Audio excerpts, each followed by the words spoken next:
You're killing me, man.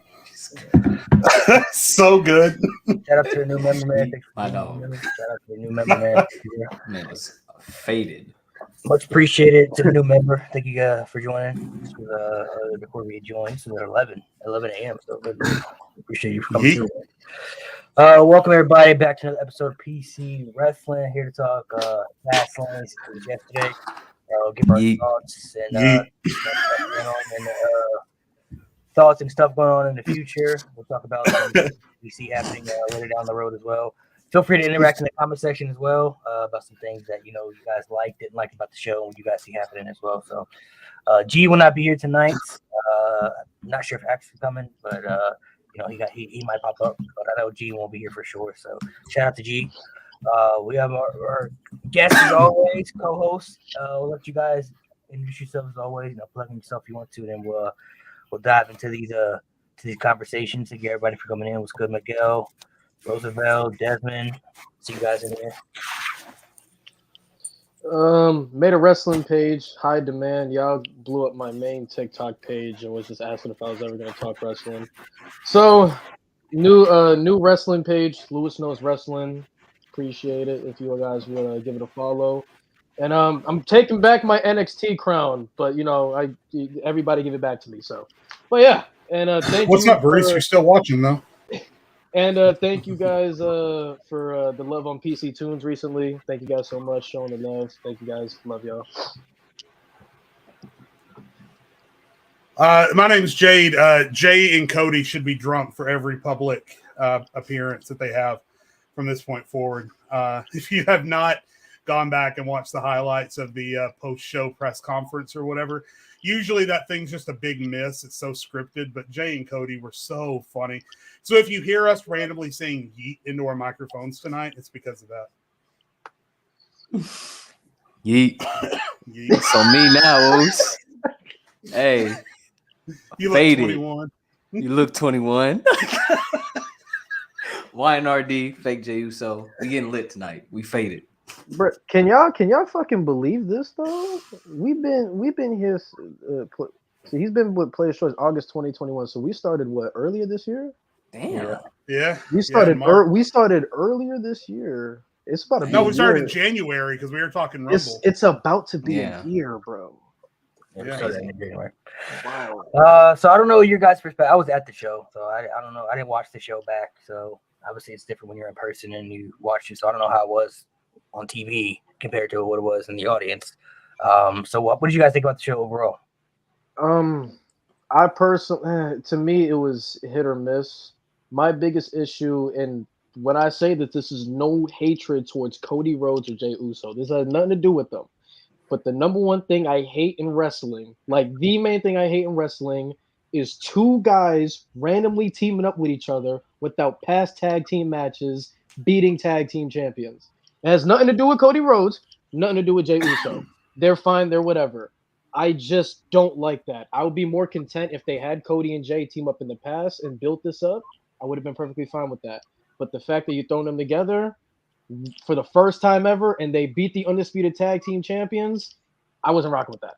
I don't like that. That's the number one thing I hate. To be honest, if it hadn't have been for the post-show scrum last night with Cody and Jay, I might have been as upset as you are because I don't like it either. The post-show scrum was just it was so endearing and so funny. Overall, I thought the show was solid. I'm of the opinion that WWE rarely puts together a premium live event that is less than solid. I think they get a bad rep for their show quality, especially where because even back when Raw and SmackDown were atrocious, their pay-per-views were usually pretty good. I'm a little bit confused with Fastlane as far as the placing of it on the calendar, because it used to make sense when it happened in March and it was they were on the Fastlane to WrestleMania.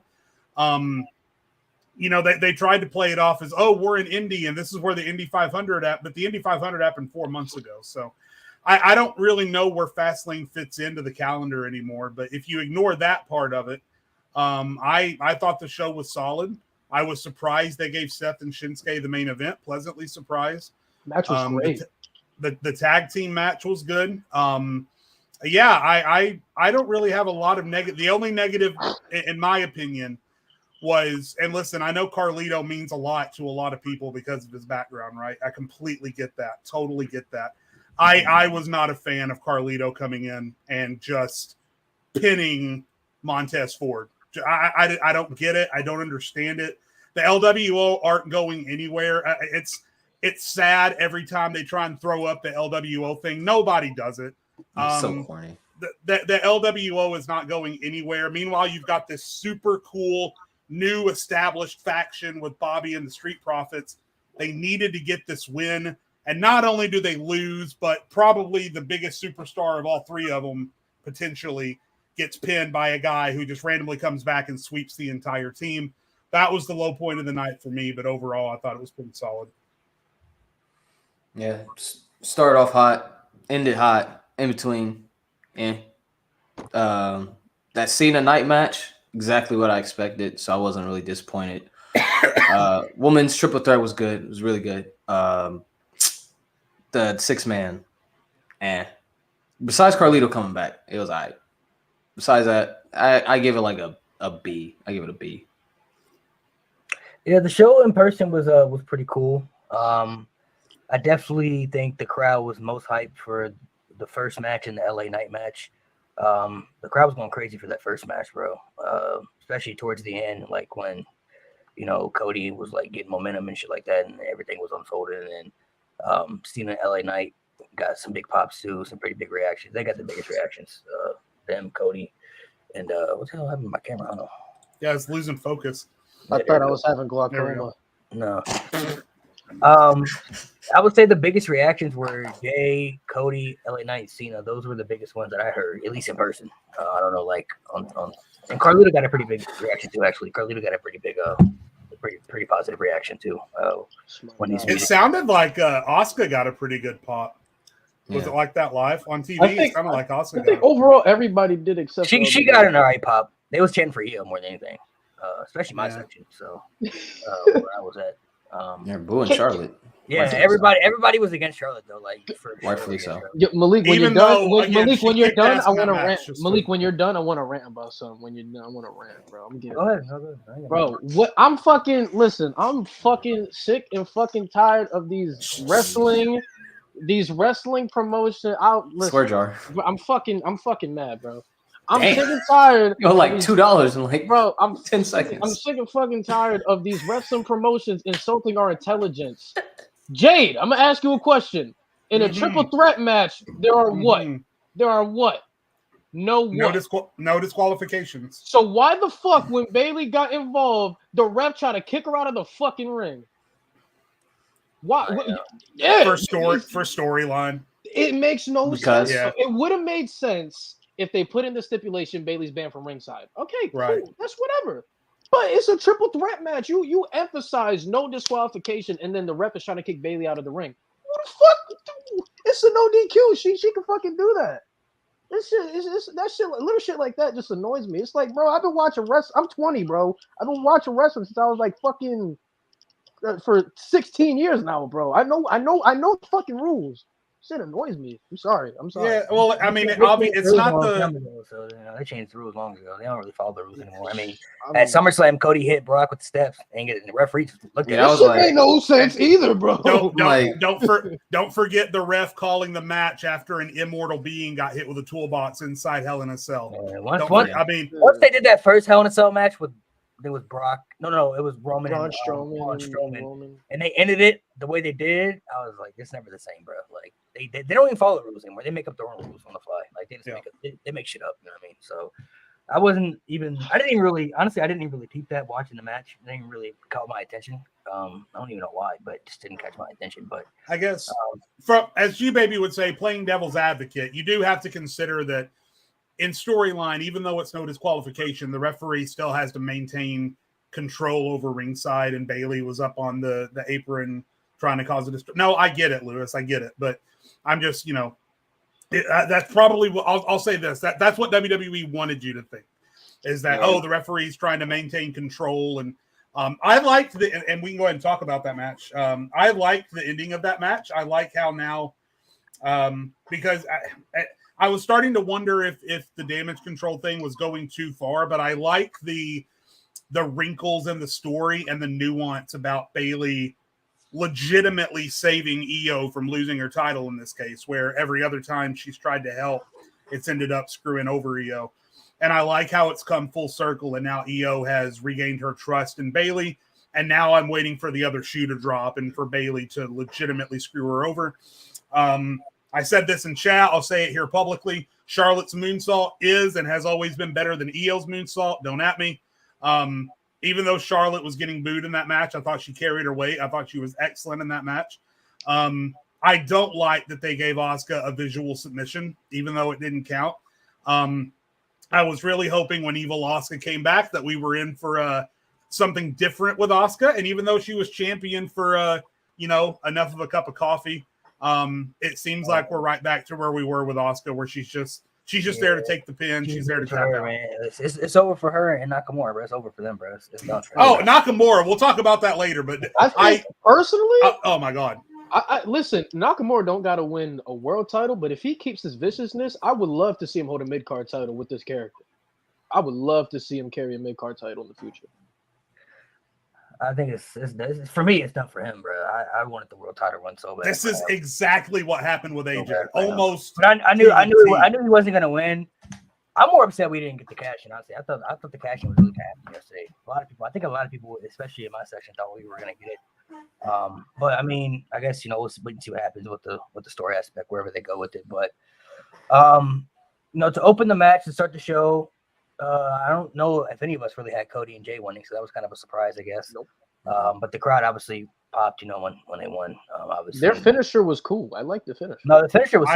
I love the 1D cutter. That was pretty good. I thought that was cool. The 1C. I'm gonna call it the 1C. I think it's to me, it's just extending the story for Cody to get back to Roman now. Tag champ. So now they're whatever. And I think they're also going to play into it as when Roman comes back next week, Jimmy has kind of really been struggling, failing, and Jay's doing just fine by himself, on Raw by himself. Yeah. So do you guys think the potential trade would be Cody for Jimmy?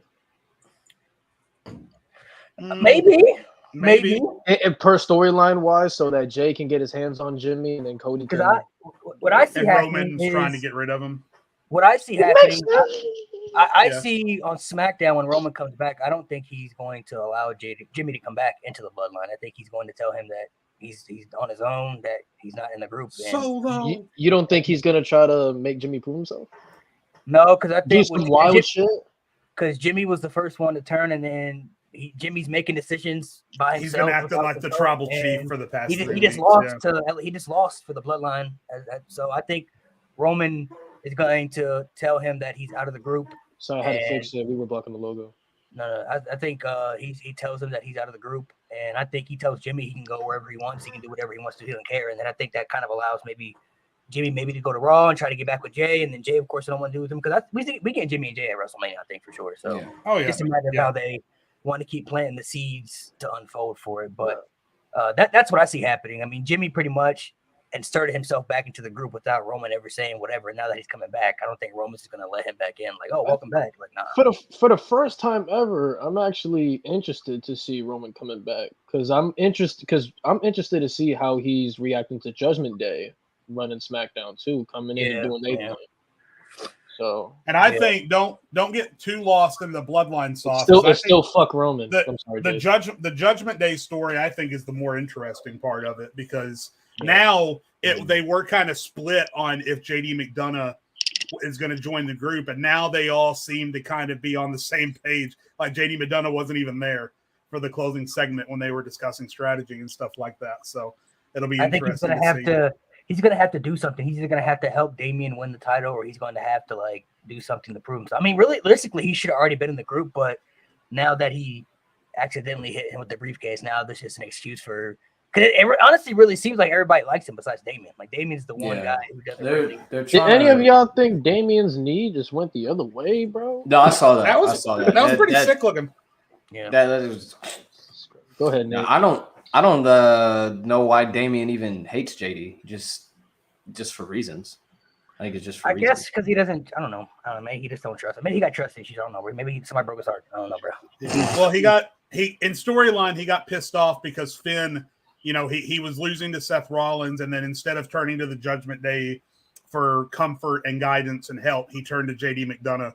And I think Damian was like, he can't be that mad at Finn because he's already in a group with Finn.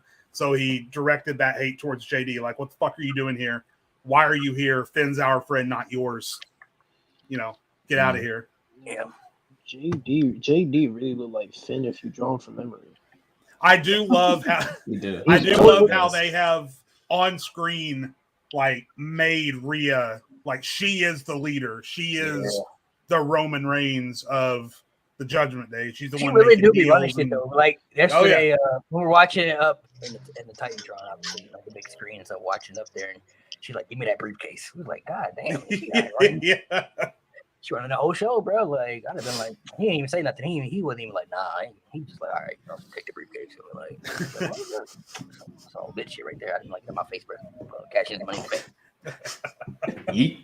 Overall, though, I'm interested to see what happens, though. We'll see what the storyline leads to. I mean, obviously the tag champs could be on both brands, so maybe we see Jay more on SmackDown now because he's got the tag title, so it could lead something into that. You think eventually Cody and Jay face off against Jimmy and Solo for the titles? Oh, I didn't even think about that. Maybe shit. Possibly. Maybe that could be like Roman's, I guess, demand. Like if you want back in the group, go get the tag title or something like that. Like something like like if you want, you got to prove yourself. Like if you want to be in the group, I need to see you. And then he takes the pin. Yeah, and then he gets pinned again, obviously. So maybe something like that happens. I didn't even think about that, honestly. So that could be a key factor right there. This is definitely having those titles is like that opens up the path to get Cody on SmackDown so he can start interacting with Roman more. So it's the first step in getting back to Mania. I am with, so I want to touch on the 6-man tag. I am a little upset that the Street Profits and Bobby Lashley didn't win. I kind of figured that they wouldn't though when Carlito came back. I kind of figured that was going to be a key factor. I don't think it's the end for the group though. I think, at least what I'm hoping this is what they're going to do. I think maybe they're going to at least tell the story of the Street Profits kind of like downfalling, and then they're going to have to because they kind of been changing a little bit week by week. Like when they first aligned with Bobby Lashley, I didn't understand why they didn't change their entrance or nothing at first. They kind of kept them the same. I was like, okay, I guess whatever. And then Bobby Lashley said he's going to get rid of them, and then you saw their entrance at Fastlane. They didn't come out the same way they did. They got the different swagger. They got the same thing, but they didn't come out all hyped and everything. No cup or nothing. Like it was a little different. So I think they're starting to plant the seed for like the full turn. Plus, they said they might add another member to the group too. So I think it could was be Jade Cargill. No, it said it's being discussed that the new member is Odyssey Jones. Which they haven't done nothing with him anyway. So I forgot about Odyssey Jones. I'm cool with it. I think he fits. He can be the. He can fit. I mean, he ain't done nothing since he's been drafted. I think Jade Cargill fits. Honestly, all jokes aside, I'm willing to give it a shot. Honestly, all jokes aside, like for real, should be Omos. What the fuck are they doing, Omos? What is going on? Like, have him drop MVP. Just go with Bobby and the Profits. Even if they want to put MVP, don't even drop MVP. Bring him in too. MVP can just be the manager. He doesn't wrestle anymore, bro. Just be the manager, bro. Like put Jade Cargill over Omos. That's something you can do. If they're gonna put a woman, you can put MVP with Jade Cargill. Hey, that'd be fire too. Overall, I think the Street Profits and Bobby are gonna be fine though. I think they'll be fine. Carlito coming back. Obviously, they're gonna give him the big win. I get it. See, I was okay with the win. What I wasn't okay with is Carlito came in and swept up. He came in and killed everybody at once, packed them up, sit them packing, racked them, stacked them, and then pinned them. I didn't like that. I don't know how that shit sounded in person, but in person that thing was banging. I ain't gonna lie, bro. That thing was it sounds like everything back home on the island. It sounds like bro. My friend's Puerto Rican, bro. He was sitting next to me. I took him to the show, bro. It sounded like he don't even watch wrestling, bro. But he was like, it's Spanish music, bro. It was fire, bro. It was banging, bro. In person, I don't know how it sounded on TV, but in person, did y'all know why that happened?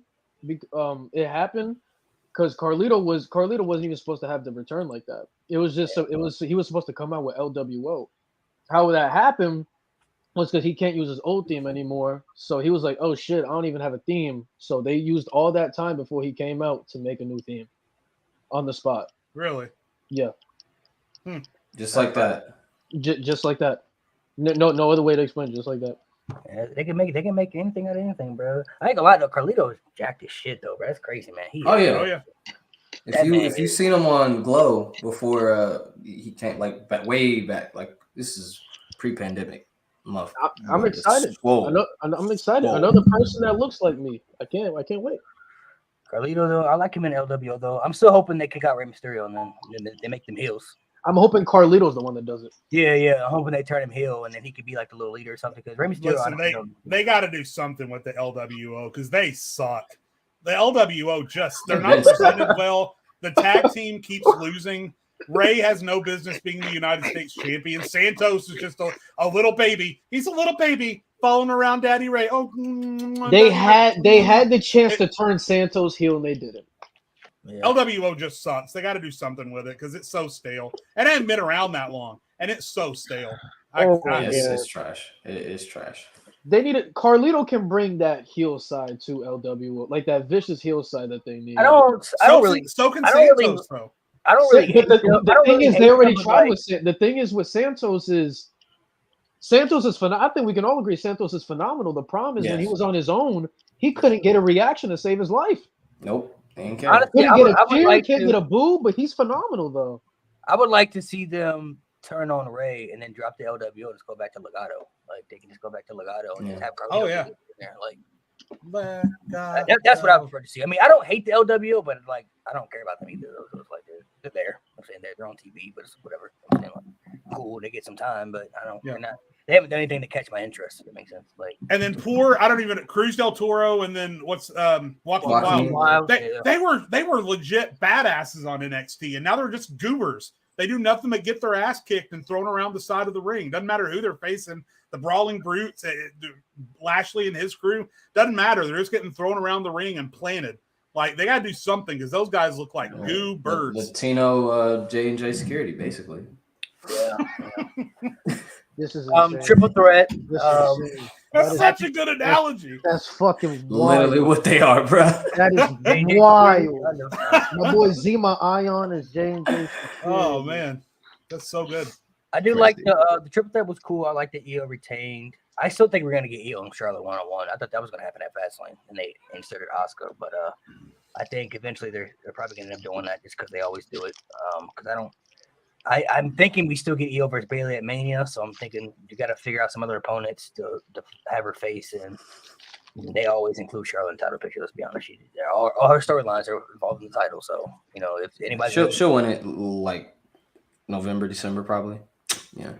What is interesting though is that usually coming out of a triple threat title match, you have an idea about who's going to be the next number one contender, the person who doesn't get pinned. But Charlotte got pinned, and Asuka had the visual tap out. So now I don't know who the number one contender is. Bayley?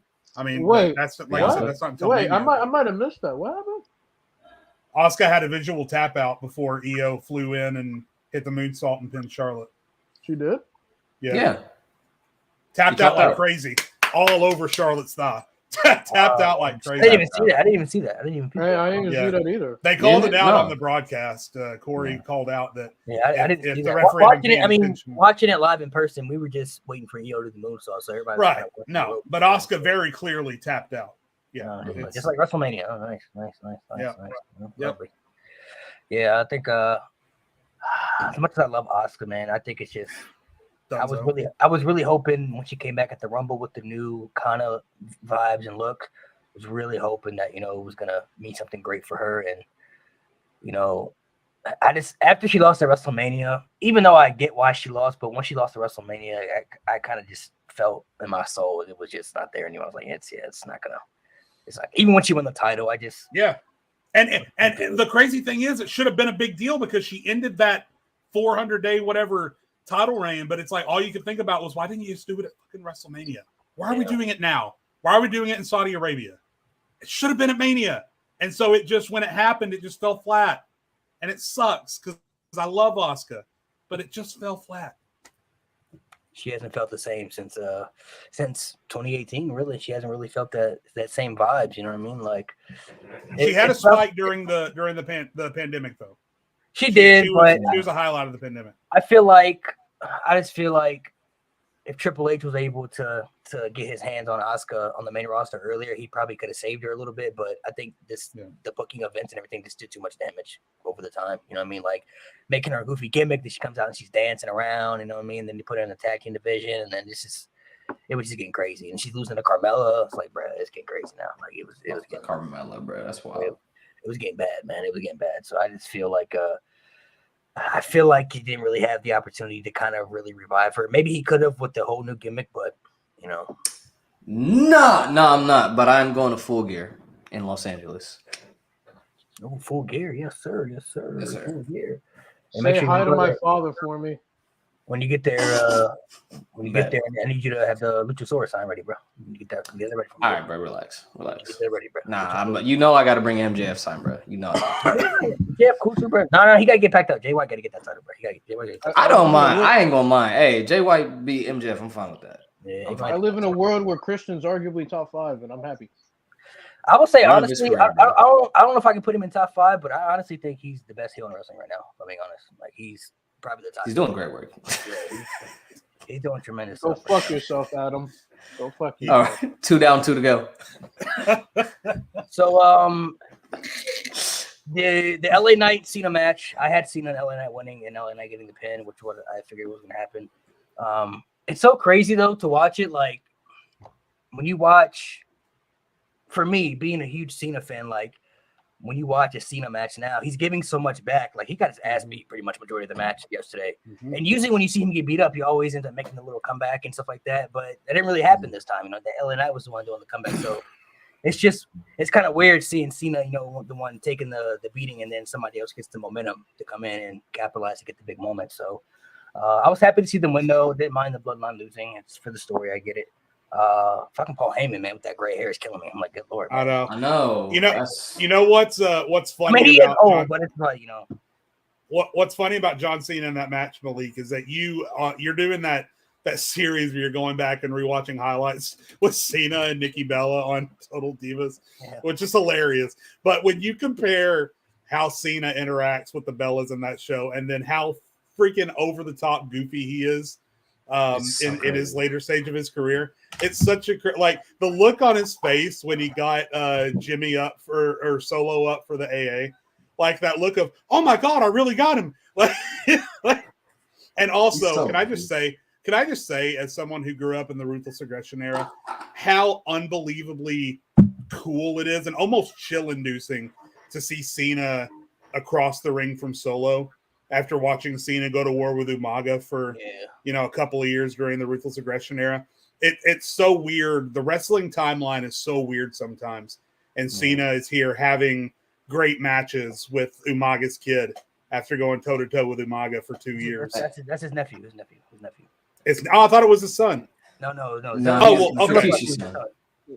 Oh, that's right. That's right. But here's the thing, though. It's okay. It's on me, Oops. Yeet. But I knew that. But here's the thing, though. The way that Solo moves and his mannerisms and the way he acts in the ring. If you told me he was Umaga's son, I'd totally buy it. Yeah, I'd totally buy it. And it's crazy. I heard they were going to do Cena and Solo at the Rumble this year. I heard rumors about that. I'd watch it. I mean, Cena pretty much said yesterday during the press conference, once he's able to go back to Hollywood, he's going to go back because he was already doing a project before the strike happened. So, I mean, he may stick around for as long as he can. I thought everybody performed well, did their part. Cena took the ass beating. LA Knight came in, got that huge pop. The crowd was going nuts when he came in. He's so over it now. It's crazy, man. Like a year ago, he was Max Dupree. Now he's one of the hottest things in WWE. So it's crazy to see how things can unfold. I'm still waiting on that LA Knight Maxine Dupree segment. I'm still waiting on that. You gotta run that back. With that. It's crazy though how Triple H was really able to revive. He couldn't save the Maximum Male Models, but he saved Maxine Dupree and LA Knight. Like he put them in something. Save the siblings. Yeah, they both got over. So Max, so you're a megastar now? I told you don't call me that. I'm interested to run that back. I'm interested to see though what they do with him, LA Knight. Like I think they're setting up him versus Roman, which he won't win. Obviously, they are. No, he's going to lose. Yep. But I'm interested to see what they can continue to do for him leading up to like WrestleMania and stuff, like what they're gonna do with him. The thing is, though, I wouldn't be The thing is, I'm not as mad as I would be with somebody else facing Roman, because the thing with Roman is not everyone gets to face Roman. So I look at this as a positive of how much WWE is valuing LA Knight right now, that they're willing to put him in a match with Roman, which is going to be great. And this is going to lead to him hopefully having a mid-card title, because LA Knight has been put in shittier situations and he's bounced back every time. So Yeah. Facts. I'm interested to see what they throw at him, what they can do. The main event was cool. I mean, I didn't really like it too much. I didn't hate it too much either. It was okay. I feel like kind of most of the crowd wasn't reacting the way I guess maybe we anticipated or thought it would. I do like the spots they took though. The ending was what I expected. I knew Seth Rollins was going to win. As far as where he goes to now, I think they're going to keep him champion up to WrestleMania. I thought Damian was going to cash in maybe, but I don't see that happening really. So unless he cashes in Monday or something, but I would love to see Ricochet get the next shot though. I would love to see Seth Rollins versus Ricochet for the title. No, go ahead. I'll let you finish. Even though I know Ricochet won't win, but they will put on a banger match. Oh yeah. Phenomenal match. So you say WrestleMania. Who's his opponent? I see two options. Gunther and who? Gunther and CM Punk. Those are two options. Oh, look at Jay. If Punk comes back, you can't tell me that. So hypothetically, let's say Punk does come back, right? Let's say he does come back. We don't know. That's the Mania match. If he does 100%. Come back, does he win the Rumble? Yeah, I wouldn't be surprised. If he's going to face Seth, yes. He gets that main event. Because if he comes back before Mania, he's like, yo, I want that main event. Because he's not going to come back and not take the main event if Mania is on the horizon. So you think they keep Gunther champion all the way to Mania? Gunther had to take a back seat to Punk. It's going to be tough. They don't need it, but, I mean, you got CM Punk, you might as well take it. And you know he's going to want that main event. And the thing too, I'm already fuming. Yeah, that's what I was gonna say. Gunther can beat CM down the line. It's fine. Yeah. I'm already fuming. I don't want CM Punk. A SummerSlam match. Hell yeah. Stop. Hell yeah. I'm down with that. That would be good. That would be phenomenal. Look at his ass. But look at my eyes. What do you see? Hold on. What do you see? I'm a huge Punk fan now. You don't see a cult personality? I wouldn't mind CM Punk come back to WWE, but I'd much rather see Gunther and Seth though, man. I think that 100%. I'm look, man. We don't need CM Punk back. But if he comes back, if the option is there, back, I guess that's something that they would do. If it's there, you're gonna take it. And on top of that, it's the 40th anniversary of WrestleMania. I mean, it's a big market. You're gonna want the big match. My thing is though, I don't know if does the crowd pick CM Punk over Seth Rollins. So that's the thing. The WWE crowd, I don't think so. I think that would be down the middle. But for WrestleMania, you bring in all the smart fans, probably down the middle. But an average WWE crowd's gonna take Seth. They did welcome Cody back in though with open arms. Yeah, but that's Cody. That's Cody. But I don't know. Did anybody really think he was going to get as over as he did, though? Like, as he is now? No. I didn't think he'd be that over. I don't think Punk's going to get as over as Cody, honestly, especially if he's feuding with Seth. But it's a good chance. If he keeps a good reputation. Now, if he starts acting out again, then fans probably start to boo him again. But if he keeps a good reputation. Shit, they might as well bring him back as a heel, honestly. I mean, I don't see why not. Like, you want bald Punk? You want bald Punk? Hey, Jay, my bad, Oos. That's on me, Oos.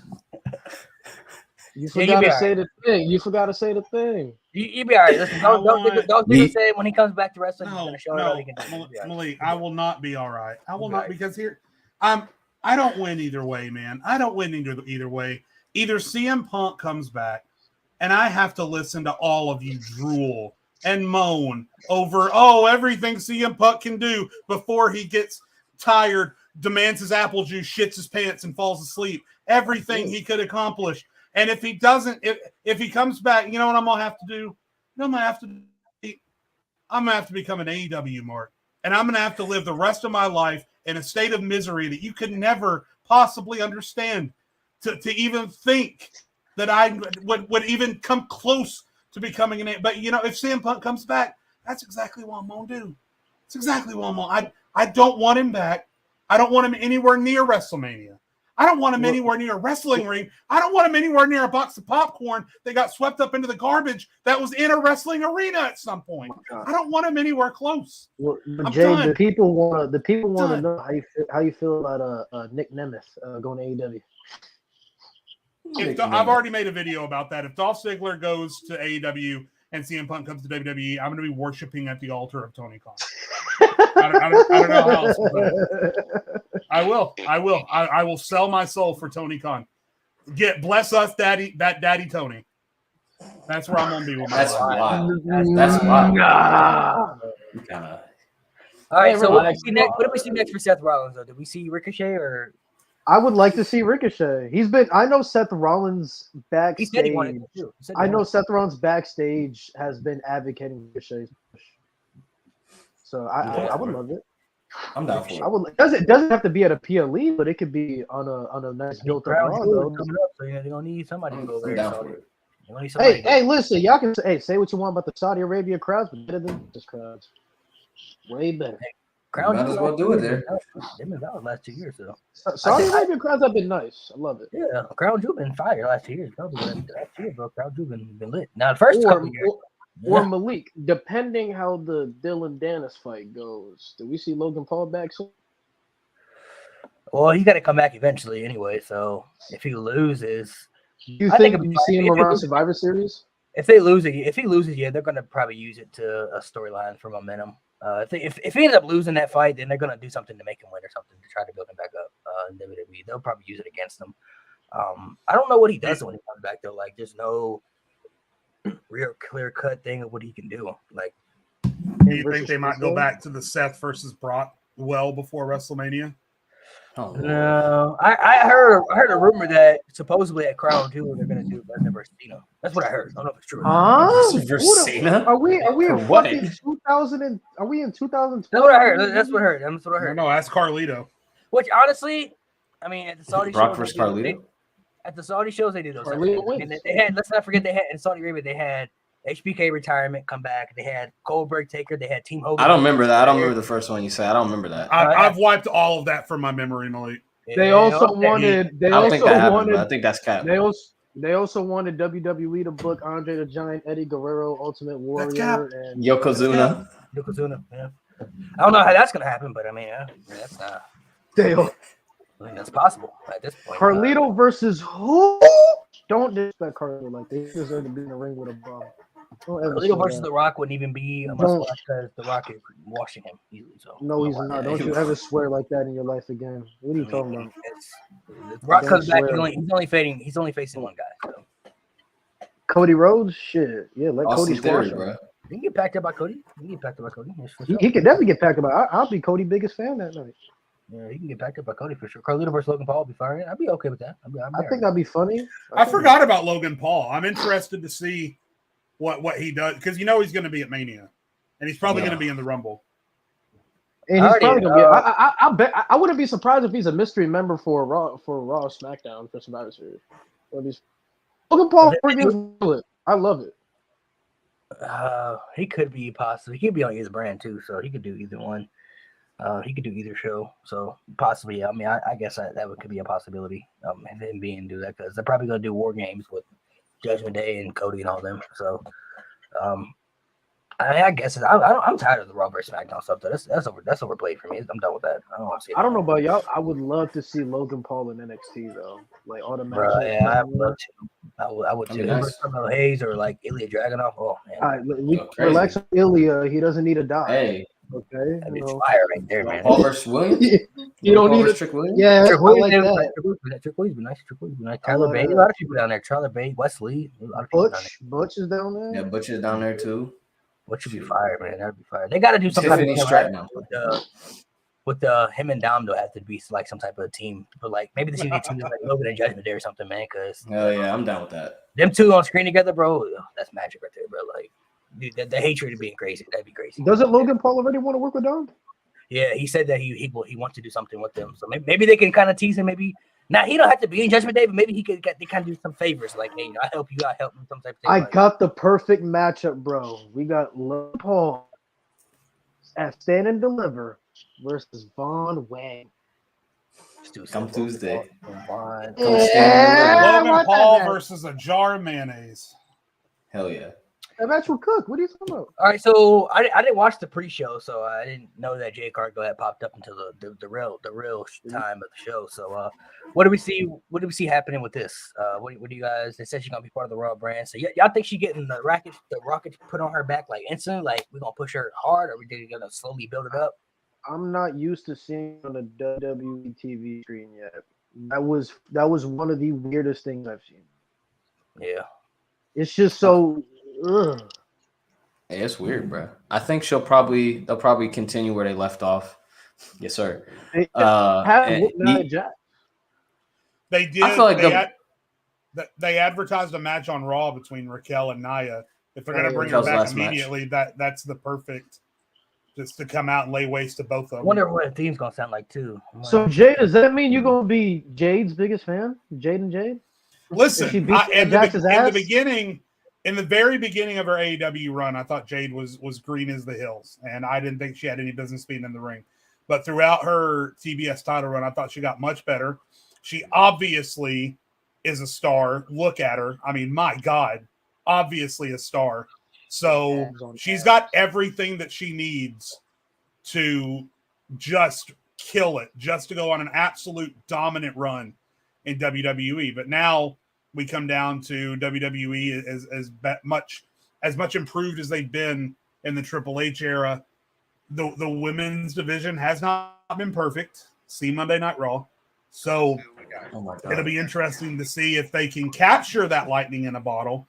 But they have a huge opportunity to take Jade Cargill and just rub her in Tony Khan's face. So I'm looking forward to see what happens there. So do you see her beating Jack's ass? Say what? Do I see her what? Jade, do you see Jade beating Nia Jax's ass? I would love to see that. You want to see that? I would happen. Yeah. I don't know if it will happen. Bro, I fucking hope come Mania time just so I can laugh so hard that CM Punk and Nia Jax are in matches.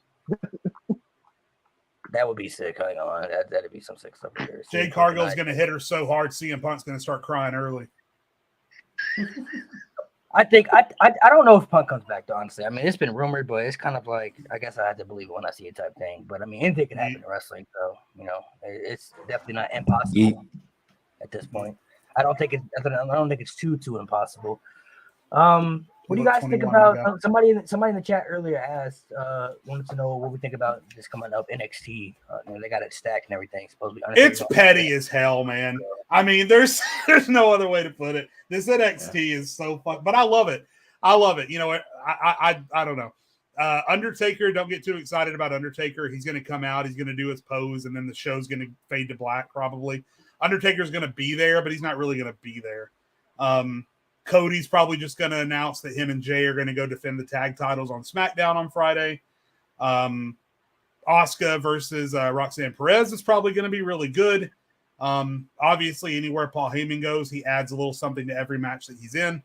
So yeah, I haven't watched a live episode of NXT in a while, and to be honest, I'm still not going to be able to watch this one live because my kid has soccer practice. But I really wish I could watch it live. I'm excited to go back and watch it. You need to start going back to the recorded days, bro, because NXT is the best show right now. NXT is crazy. That's what I've been hearing. My kid has been in soccer practice on Tuesdays for a long time. That's coming up on the end. So NXT has been cooking, bro. It's coming up on the end, so you can come Tuesday. There you go. Come Tuesday, bro. Come Tuesday, man.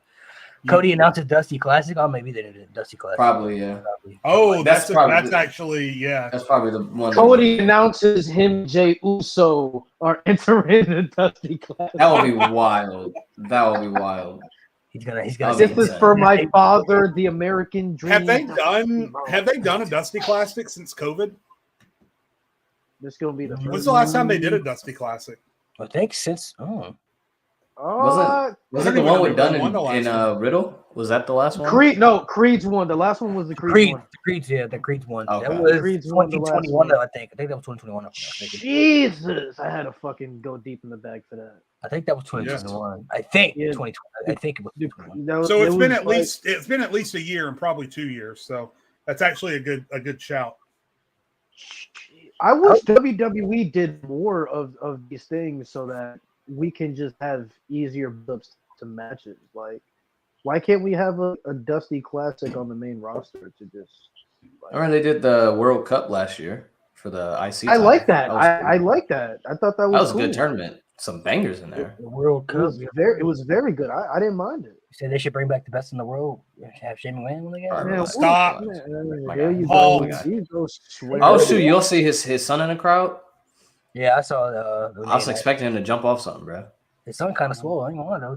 I was gonna say, bro. I feel like he's gonna start training soon, bro. His son kind of swole. Last time I remember him was when he came out of WrestleMania. He was a little kid, man. He's swole. Yeah. Man, all swole, bro. He's gonna be a WWE superstar. Doesn't he?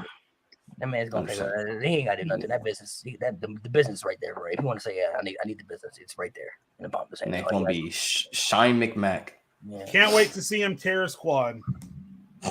This guy, man. What you got against Shane McMahon? Beef with Shane, bro. I think I've said this before. Shane McMahon sucks. How does he suck? He sucks air through a straw. He has good matches. He jumps off of stuff and wrestles with other people who can wrestle. That's how he has good matches.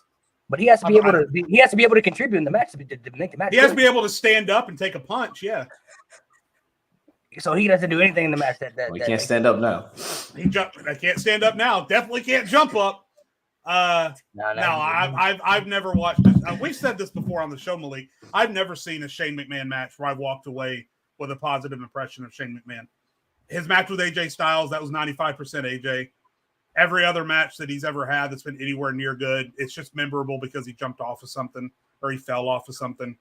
I don't recall any match where I've been blown away with Shane McMahon's in-ring IQ and acumen, let's say. Never been blown away by it. I mean, that's what Shane McMahon is meant for, though. Like somebody, he's a daredevil. Right. That's what he's meant. He's to not do. a good wrestler. You can throw a crash test dummy off of a. But I mean, but what I'm saying is, people always throw that back in my face. Oh, Shane's had good matches. No, Shane has been in good matches. Shane himself has not once ever had a good match. His opponents have good matches, and Shane has memorable moments within those matches. So in your mind, those two things meld, and you remember that Shane was in a good match. But if you go back and watch it, he wasn't. His opponent was in a good match, and he just fell off of something 50 foot high during that match. And over the course of time, those things have melded together, and you have the belief that Shane McMahon had a good wrestling match. He didn't at all.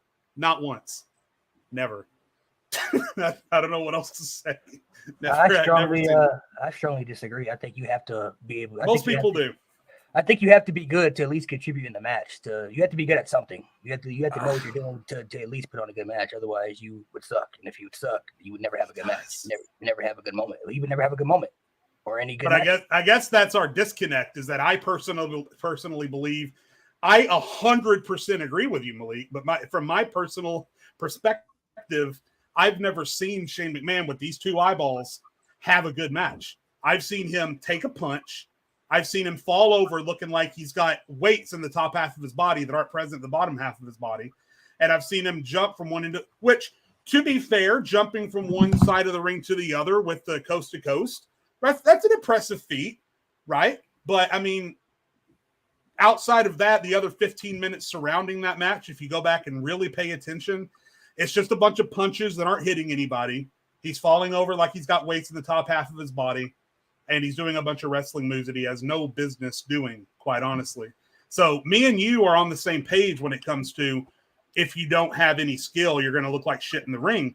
I just am of the opinion that Shane McMahon has always looked like shit in the ring. I just never seen anything that I've been impressed by with Shane, ever. So would you say the same for guys like Mick Foley and Jeff Hardy then? Guys who are just Absolutely not. No, because I those are apples and oranges. I've seen Jeff Hardy put on wrestling clinics on episodes of Raw and SmackDown. I've seen Mick Foley go toe to toe with guys like The Rock and The Undertaker. Every time Shane McMahon has ever been in the ring with somebody like The Undertaker, he's looked foolish, except for the 30 seconds where, oh my God, he's jumping off the cell. And then you go back and in your mind, you're like, I remember that being really good. But all Shane did was jump off of something in the middle of the match. So no, I consider Shane and then guys like Mick Foley and Jeff Hardy, I consider that to be apples and oranges because Mick Foley and Jeff Hardy paid their dues, came up through the system, came up through the independents, earned their way. Shane McMahon was the boss's son, took 1 or 2 wrestling classes, decided he was comfortable jumping off of 50-foot platforms, and boom, there you go. You got a performer, and Shane is a very good performer. He's a good actor. And I'm not saying he's never been not athletic. He's obviously had points in his life where he's been semi-athletic. I've just never seen him in the ring and thought, oh boy, that guy's a good wrestler. Never once had that thought about Shane McMahon. I think we have 2 different opinions on wrestlers then for me, because I look at wrestlers, sports entertainers goes into it too, but to me, if you can go out there and put on a match that I could be entertained by, then you're a good wrestler. Like, you're able to do something. Like, when I watched the Great Khali can't wrestle because I ain't never seen a Great Khali match where I was like, damn, the Great Khali can put on classic matches that I can go back and rewatch. I've gone back and rewatched plenty of Shane McMahon matches throughout my time. So, see, we're the complete opposite. So we just have a huge disconnect here because even just in that example, right? I can go back and I can watch the Great Khali in battle royals or in matches on Raw because he was funny and he was doing things that were funny. I didn't look at him and expect him to be a good wrestler. But when you throw Shane McMahon in my face and put him in matches with AJ Styles and The Undertaker, and when you put him in a tournament that on screen now classifies him as the best in the world, you're telling my ear holes that my eyeballs need to be seeing a really good wrestler, and I just am not seeing it. Whereas Great Khali, I think he was aware of what he was, and I think WWE was well aware of what he was. Shane McMahon, I think WWE, and probably Shane a little bit himself, severely overvalued what Shane McMahon was and put him in situations that made him look absolutely foolish. So, again, if you like Shane McMahon, I'm not going to be able to say anything to make you change your mind. I don't like him like that, but to say that he's a bad wrestler, I just don't see how you see it. Honestly, that's what I'm trying to get at. Like, well, I mean, we disagree, obviously, and it's completely respectful. I wouldn't say that he's like. Obviously, I wouldn't say that he's like a phenomenal wrestler. You know what I mean? Like, he obviously has to be in there in the ring with people that know what they're doing more than he does, but I think he helps to contribute his part in the match to make the match special for what it was. Like, obviously, when you watch a Shane McMahon match, you expect him to jump off things or do things. That's just what he does at this point. So I think that's what people want to see happen, and that's just what majority of the time is going to happen. You know what I mean? He does the crazy spots that he doesn't really need to do because he's the boss's son, but he does them anyway. So I always kind of looked at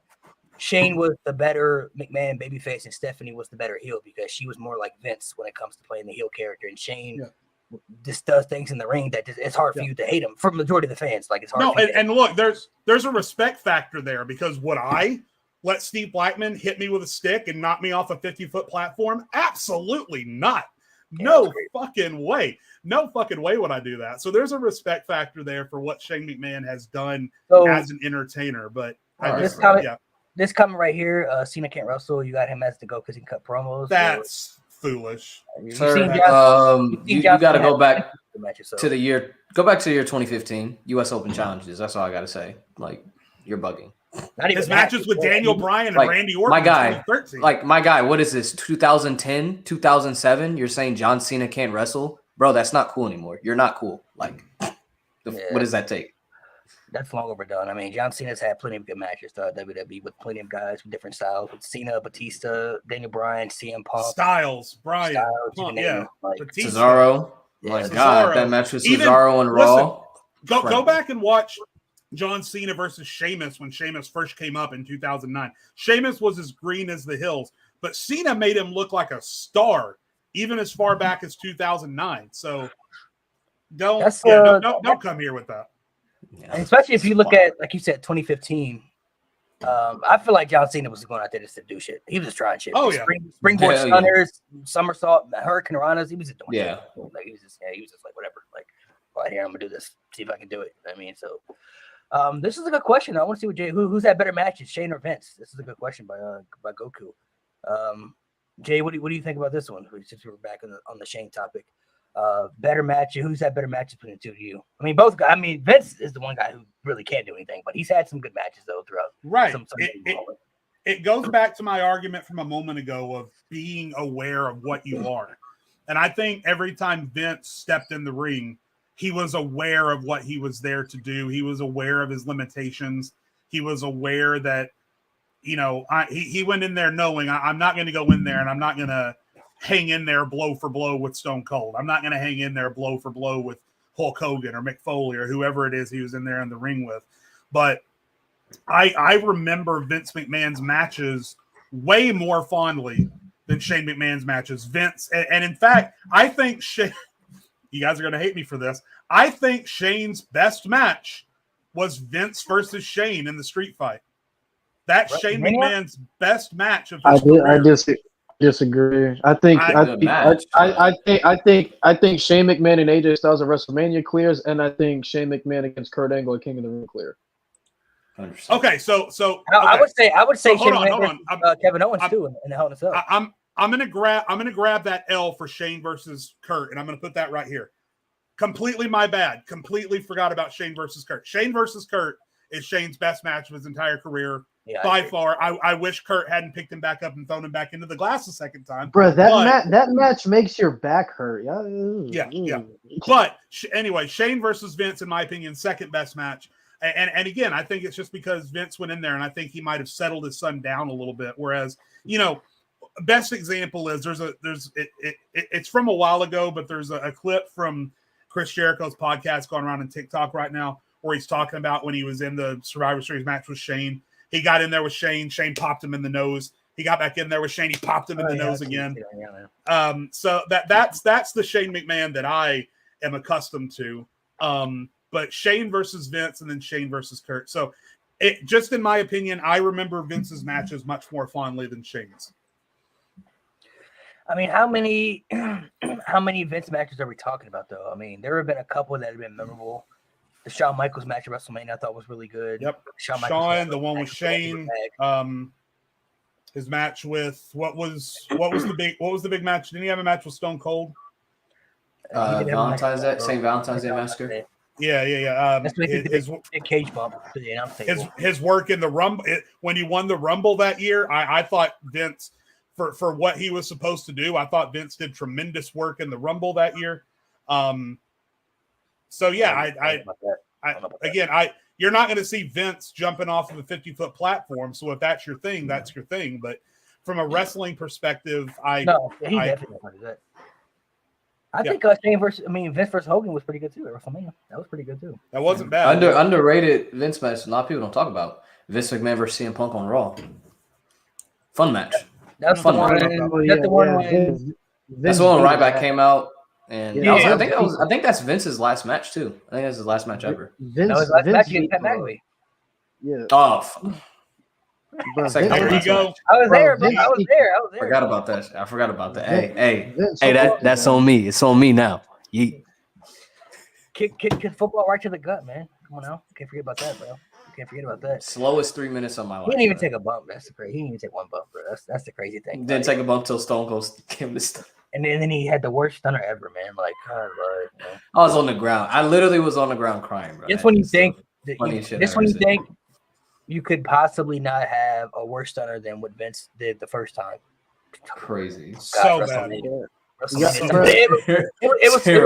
was funny though. It was funny. But the best Vince match is the McMahon versus Shawn and God.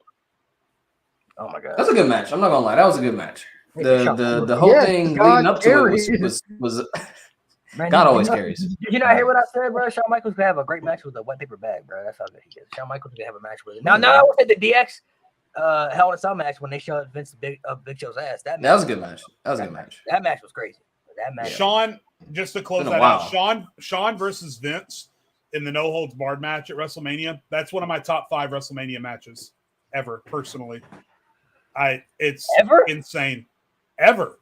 Dang. I go back and I don't even think that was the best match on that WrestleMania. It was a good match. I go back and watch it all the time. Like Sean, his creative use of the weaponry, Vince's just that was like, and I know that was far past the Attitude Era, and we all remember Attitude Era Vince, right? But Vince during that storyline with Sean was a different kind of disgusting. Yeah, he was Vince McMahon. Do you guys remember midway? And I'm getting off track, but midway through that show, he had the McMahon family prayer, and the first thing he said was, "God, I don't like you, and you don't like me."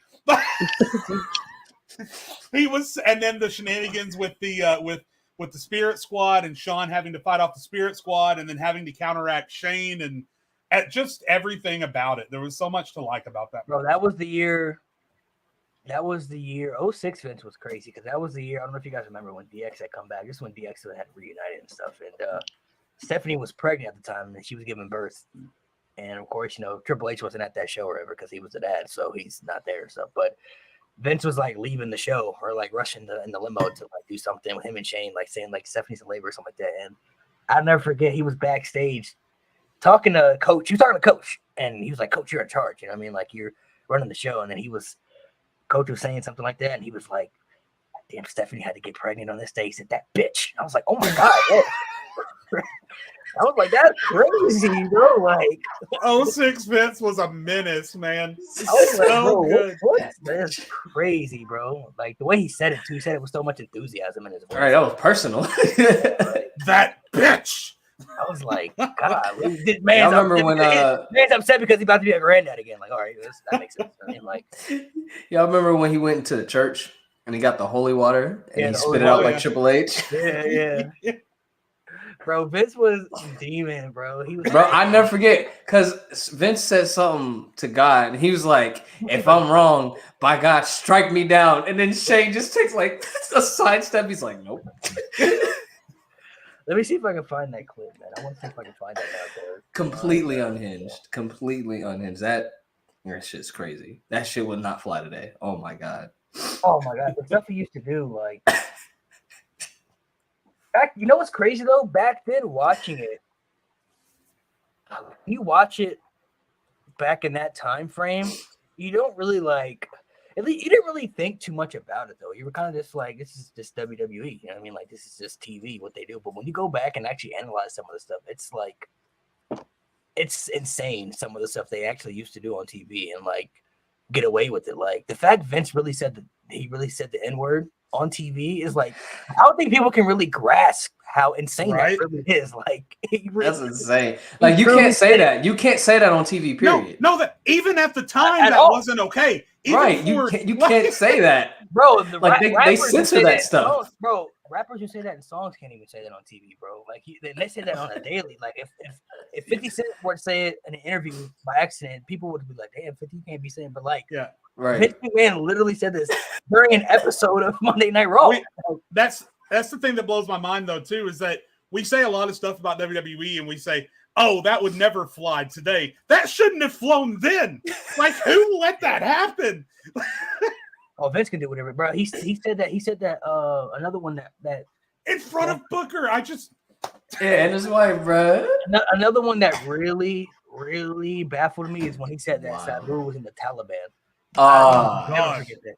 It was an episode of ECW. He walked up to Sabu and he was like, "Look, it's a member of the Taliban." I said, "Oh my gosh!" Like, the fact that he even says this stuff it's insane. Like, I get most of the old school wrestling back in the day. I know they used to kind of like to make things personal for the stories and TV and stuff, but like Vince would just say shit to say shit. I honestly believe he would say stuff just to see if he can get away with it. That's the only explanation. Yeah. That's the only explanation at this point. He was testing the network just to see what he can say and not say. I'm convinced at this point because there's no way that he sat down in the creative team and said, "I'm gonna say the N-word tonight on TV in front of Book and everything." And the creative team was like, "Great. That sounds perfect." Sounds good, boss. There's no way. There's no way. There's no way. Like he had, and Booker's gonna be there too. Like, yeah. all right. Make sure I'd Booker like to comes think out I've convinced myself over the years that he didn't tell Booker that was coming. there. I think Booker's reaction was 100% genuine. There's no way. Tell me you didn't say that. Because Booker says it on TV. He's probably like, you said it on TV. I'm like, why can't I say it? You know what I mean? Why can't I do it? I mean, you said it. Well, I didn't mean to say it. That's the difference. Like, it was an accident. You know what I'm saying? my hood mentality came out for a minute. Well, you can't. Well, I can say it. And the fact that if you look at the plot, he said not only he said it in front of Booker T, but he said it in front of Cena, and Cena was the rapper. He was the white rapper. Yeah. So it's like he said it in front of Cena, the white guy who's supposed to be like black. And then he says it in front of two black people. It's so insane. The whole setup is like, the setup is so insane, bro. Yeah. It's when you go back and watch it, I'm like, this. Really Has John Cena ever? I'm sure he has, maybe, but has he ever in a podcast? Yeah, I was saying, has he? Because he was right there. His face, he was just like confused, like. I've never seen him talk about it, but I swear to you, if I ever get to interview John Cena, I would have to ask him. Like, I would. He probably had to sign an NDA or some shit. And he might not even say nothing about it. He might not even say anything to it. But it's like, it's the fact. You know, Cena, he gonna be all professional. He'd be like, "Well, you see, you have to get a reaction out of the crowd, and you got to do whatever." You got Booker T would say, like Booker T would say straight up about it. Like, oh yeah, it's the fact that he really said this. I'm sure that Vince, like in private, has stricken that from the record. That is not to be discussed. It never happened. If you bring it up, you're fired, kind of thing. That's probably buried. You know what's crazy though, is that this was long before even do-rag Vince even happened. Like, this wouldn't even do-rag. yeah. This is long before do-rag Vince even a thing. If he had said it, honestly, even though it's not right, but if he had said it as do-rag Vince, I think it'd have been a little bit more funnier. Even though it would still been wrong, but it'd been like, okay, you know what I'm saying? Look, because he's got the deal, okay. He just said it to say it. Just said it. Like, John Cena's not even black. Like, what is it? Like, what would it be like? It's the fact that he even said it to begin with. It's like, why? Like, but it's like, at this point, I am convinced Vince has to be half God at this point. There's no other explanation. I've never seen a man who's able to beat the federal government in a steroid trial, which could have completely destroyed his entire company and survive allegations. We've seen. How many celebrities have we seen over the past couple of years go down because of these allegations? Vince, he's somehow still here. I don't know. He's back. He came back. Like, Dude, it's public knowledge that Vince once privately pitched a story where he impregnated his own daughter. Yeah. And no one cares. No one cares. No one gives a shit. I made a video about that. And honestly, I think at this point, people just look at it and it's like, oh, that's Vince. It's Vince. Yeah, it's That's just crazy. That's just crazy Vince from next door. It's Vince. And he's still crazy. He, in the meeting with Endeavor, he walked in as the Vince McMahon character, gave him like a promo. And at the end, he was like, this is when you clap. Like, this bro. And he just had spine surgery. That's crazy. He just had spine. Any other normal person would be wrestling right now. Nope, not Vince. No, he's not. Back to work. Here we go. This man is insane, bro. This man is literally. I think I even saw him cut a promo one time where he was saying something like, "The day I stop is where I die, and I'm never gonna die," or something like that. I wouldn't be surprised. He live forever. I wouldn't be surprised. He'll outlive all of us. I'm sure. Like, the stuff that he's done on TV, if you go back and look at it, is absolutely just like it's just so crazy, bro. Like, going back to the Cena Booker incident one more time, someone just said it in chat. Not only did he say it to a white guy with a black guy sitting right there, the smile on his face. I have never seen him smile bigger. I have never seen him smile bigger than when he did that. Oh my God. He walked away so happy. So happy. He was so proud of himself. I'm about to look up the video, bro. Oh my God. Let me see if I can find it. That is hilarious. First video that pops up, bro. I'm about to watch it. It reminds me of, I'm a huge Family Guy fan. And it reminds me of there's an episode where they think the world is ending, and they're like, "Peter, what do you want to do?" And he's like, "I know what you're going with this. I'm gonna go into a black neighborhood. I'm gonna say the word and see what they do." And he comes back with a crowd, and he's like, "They respected me for saying." Yes, bro. Hold on, I'm about to play it one time, bro. For the one time, bro. This is one for the people who have never seen. If you've never seen it, you're oh my God, you're about to be blessed with something that you never. It's real. We can't make this up. We're not making this up, by the way. Everybody see my screen? Can y'all see the screen? Nah, Oos. Oh, here it comes. Okay, here we go. I just added it. Okay. Now that's Here we go, wild, everybody. bro. Watch this. Before you Here's strike. greatness, bro. What's up, boss? How you doing? Yeah. What's good in the hood? Just holding it down, trying to take care of business. Keep it up, my nigga. His smile.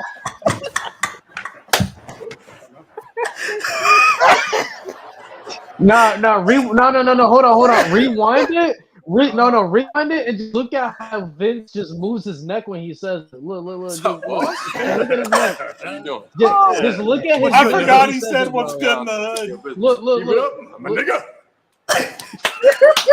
He went up on his toes. He's so happy. Keep it up. Nah, that's wild. Look at that smile. Look at it. It's a menace. Look at that menace. Oh, that smile. He's so happy. He's so happy. Bro. Oh, man, this man is untouchable, bro. I'm telling you, he's untouchable. You can't stop That him. smile is that smile, bro. That He's never smiled that big. Ever. oh, bro was so geeked, bro. He was so geeked that day, bro. This man got up on his tippy toes. Yeah. The way he walked out, he was like he probably had a conversation with Donald. Donald, I said it today, bro. I said it. I said it on TV, man. I said it In front of He a probably- black In guy. front of It's probably a bet between him and Donald Trump, but who said it Probably. first? Vince beat him to it. Oh, that smile, Wow, bro. Nah, that's crazy. I bet you didn't remember him smiling that big. Yo, I did when you No, I don't, bro. and that smile. Oh my god, it's crazy. That smile is crazy. He's so happy. He's so proud of my himself, bro. Oh God. Oh. Nah, bro. Hey, bro, jizz in my pants, bro. The Lonely Island, bro. That's that thing, bro. That's that song, bro. Gotta get hip to it, bro. Yeah, bro. Gotta get hip to it, bro. Nah, I made that for Someone for- else said looks Booker dead in his eyes and keeps walking. He looked at Booker saying, Every time you watch it, there's something new to unpack. Look, them dead. looked him in the eye too, like, yeah, I said it. What you gonna do about it? Nothing. Vince the only guy in the world that could say it on TV. You know? He's the only guy. In the world. There's nobody else in the world. Imagine if that had been Shane, Stephanie, right there. Oh yeah, they wouldn't survive that now. Punished.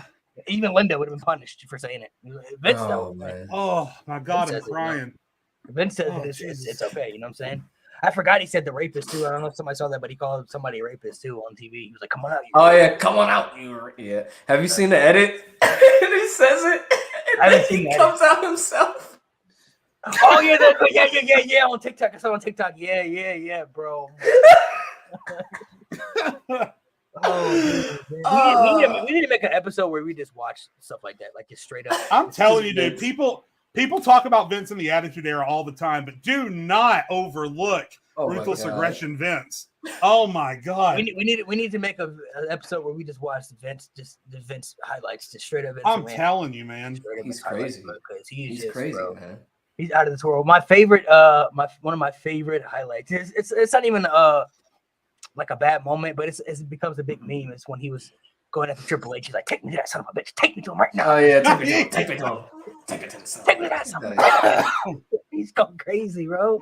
That shit is so funny, bro. This is so comical, bro. But he's like he's like a comedy menace. Getting back to the match with him and Shawn Michaels, my favorite moment in that match is when he drops his pants and Shane's about to force him into the Kiss My Ass Club. And then Shawn reverses it and shoves Shane's face. And Vince is going like this. He's like laughing and he's like doing this. This is so crazy, bro. You know what makes him such a hard boss to work with is because when he asks you to do embarrassing things, he'll go out there and do it himself. So it makes it like bro. it makes it hard to say no. Like if he's like, "Hey, you're gonna kiss my ass tonight," like I ain't doing that. But then you see him get his face literally shoved up the Big Show's ass. It's like, what can you possibly say after that, bro? His face was literally in the Big Show's booty, bro. It's in there. Man, He was eating that, right? He was in there, bro. He was in there, bro. Like the fact that what can you say after that, bro? I'd be like, well, you can't say nothing, bro. It's like, bro, Can't say no, bro. Vince will literally go out there and get his ass beat in a match. Literally get his ass destroyed, beat down to a bloody Pause. and then ask you to say. And then he'll probably ask you to do something next night, embarrassing. Hey, tonight go out there and run around, Bark like a dog. Like, yeah, you can bark like something crazy, bro. It's like, bro, like Vince is absolutely insane, bro. The fact that he actually, I don't think we even reminisce how crazy it is that he actually would pull his pants down in the ring, literally to his ankles, bro. His ass was literally out in a thong, bro. He literally pulled At his pants WrestleMania.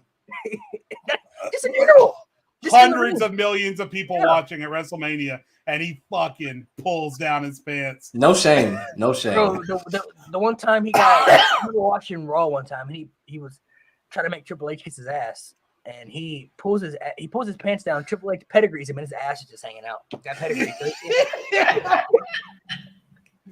He can't pull his pants back up because he's got pedigree, so he got to sell. He literally got pedigree in his pants. No, after Shane's face gets shoved in, he turns around and Sean low blows him, and he falls to the ground with his pants around his ankles. So stupid, bro. Bro, Vince oh my gosh, there's never gonna be anybody like Vince. So yes, by the way, I pick Vince over Shane, fully and unabashedly. That's what we're talking about. Honestly, yeah. I'm at this point, but I might have to agree with you at this point. At this point, it's just inevitable. I never seen Shane McMahon with his ass down on TV. Yeah, like Vince, At WrestleMania? Vince will do things that will make you question him, but it's just like, bro, like, what can you say at the end of the day? Like, This man literally was about to kiss Trish Stratus's ass on live TV. This man was so giddy, right, he was on his knees, like, and then Rock was like, "Nah," and then Rikishi came out.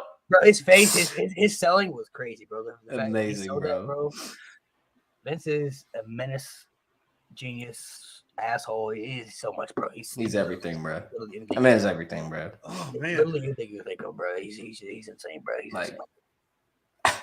There'll never be another Vince. Oh my There god. never, bro. There never will be another Vince, bro. Like the fact that he does the things that he does on TV, it's like ruthless aggression or attitude or events is just it can't be topped, bro. The man's a real villain. He's a super villain. He's a real life villain, bro. That's crazy. Oh, easily, bro. Easily, bro. And behind the scenes and in person, bro. He's a villain, bro. Man, Yeah. and that's why I love wrestling too, because obviously back before all this stuff came out about him, he did all of that stuff for a period of about 15 years, right?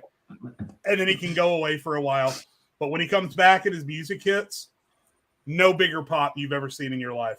Like, that's what I love. Even about after the wrestling. allegations came out, people were still happy to see him. Oh, there still will be. They still will be.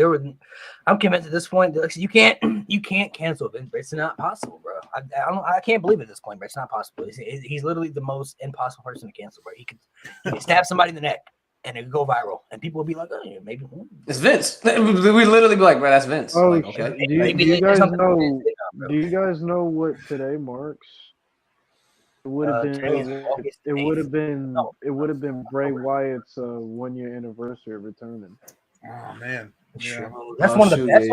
That's one of the best returns I've ever seen too. That thing. That was the build, and also the build-ups to a return as well. Yeah, like, that's gotta be.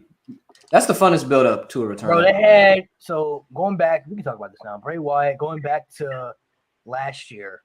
They had so much of us on TikTok speculating what the fuck this white. That's rabbit all we were talking about. That's all everybody was Yeah. talking about. What is this white rabbit? What does it mean? It's so many. There's so many theories about it. Is it this person? This person? Is it a group? Man, there was so many conspiracy theories about it. It was crazy.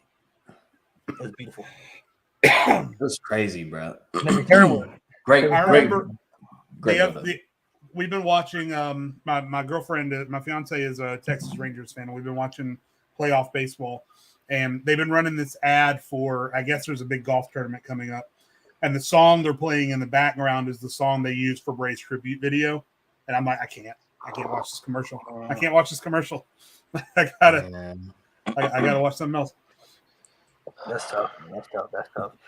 I think, man, it's crazy to think that he's really gone now too. He came back a year ago, now he's not there. He's not here anymore. So it just doesn't feel real, man. That doesn't, like, if you would have told me a year ago, like, we would lose Bray, like, I wouldn't believe you, bro. That's absolutely He's somebody insane. I'm gonna tell my grandkids about. Just like his uniqueness, bro. I'm not gonna lie. You know how we complain about old heads being old, man. In about like 30 years from now, my future grandkids talk about somebody that's creative and be like, man, y'all don't know nothing about Bray Wyatt.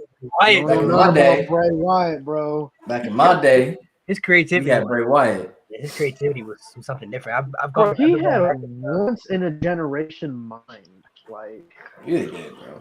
Yeah, I was going back and rewatching I was making a video for TikTok and I was going back and rewatching the stuff with him and Roman. I was like, man, that was really good stuff though. Like the Anybody But You, Roman stalking Roman and stuff like that. I thought it was really good stuff. The matches that they had, the Hell in a Cell match, that was really good. They had, Bray Wyatt was really good, man, as far as character work.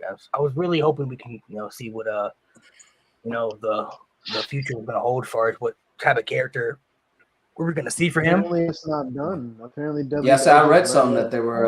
I read that WWE is continuing the Fight House. I did hear that they were going to continue it too. So it'd be interesting. As long as it's no, I don't want anyone involved in that besides Bo. Maybe Alexa, maybe Braun, but Bo for sure needs to be there. I think Bo. I think he's Uncle Howdy. At this point, I think he was Uncle Howdy. Yeah, I think he absolutely was for sure. But if he wasn't, he is now. He is now. I mean, they have him registered in 2K as a former NXT champion, and it has the same amount of days Bo was champion. Oh, well, it's got to be him then. So I mean, 100%, bro. It's got to be him. It's got to be him. Extreme Rules last year was fire though. That pay-per-view was really. Oh good. That was Triple H was cooking like. Have we? Go ahead. Speaking of Extreme Rules, because I just remembered the last person, the main event of that was Riddle versus Rollins. We haven't talked about the release of Riddle on the show. There were a couple of. There's a lot of releases that were surprising, but listen, and Riddle had it coming. I mean, we've seen the video from the airport. He was acting a fool. He already had all those other allegations and stuff pending against him. But Riddle, man, I have never seen anyone. Is that a Wii remote, my guy? Come from another sport to wrestling and take to wrestling like Riddle did. From Riddle's first match, he blew me away with his in-ring IQ and his ability and his pacing. That's what surprised me the most, is that he was able to come into NXT from day one and meet that standard of pacing that guys like Gargano and Ciampa and Cole and all these guys had. Riddle, I mean, he could have been something special, man. And RK Bro was special. He was special at NXT. The crowd connected to him, but he just couldn't get his shit straight, man. But it's sad. It's sad that Riddle isn't there anymore. Honestly, he was a hell of a talent as far as the thing with Riddle is he just doesn't. Holy shit, we're blocking the logo again. My bad. Fix that.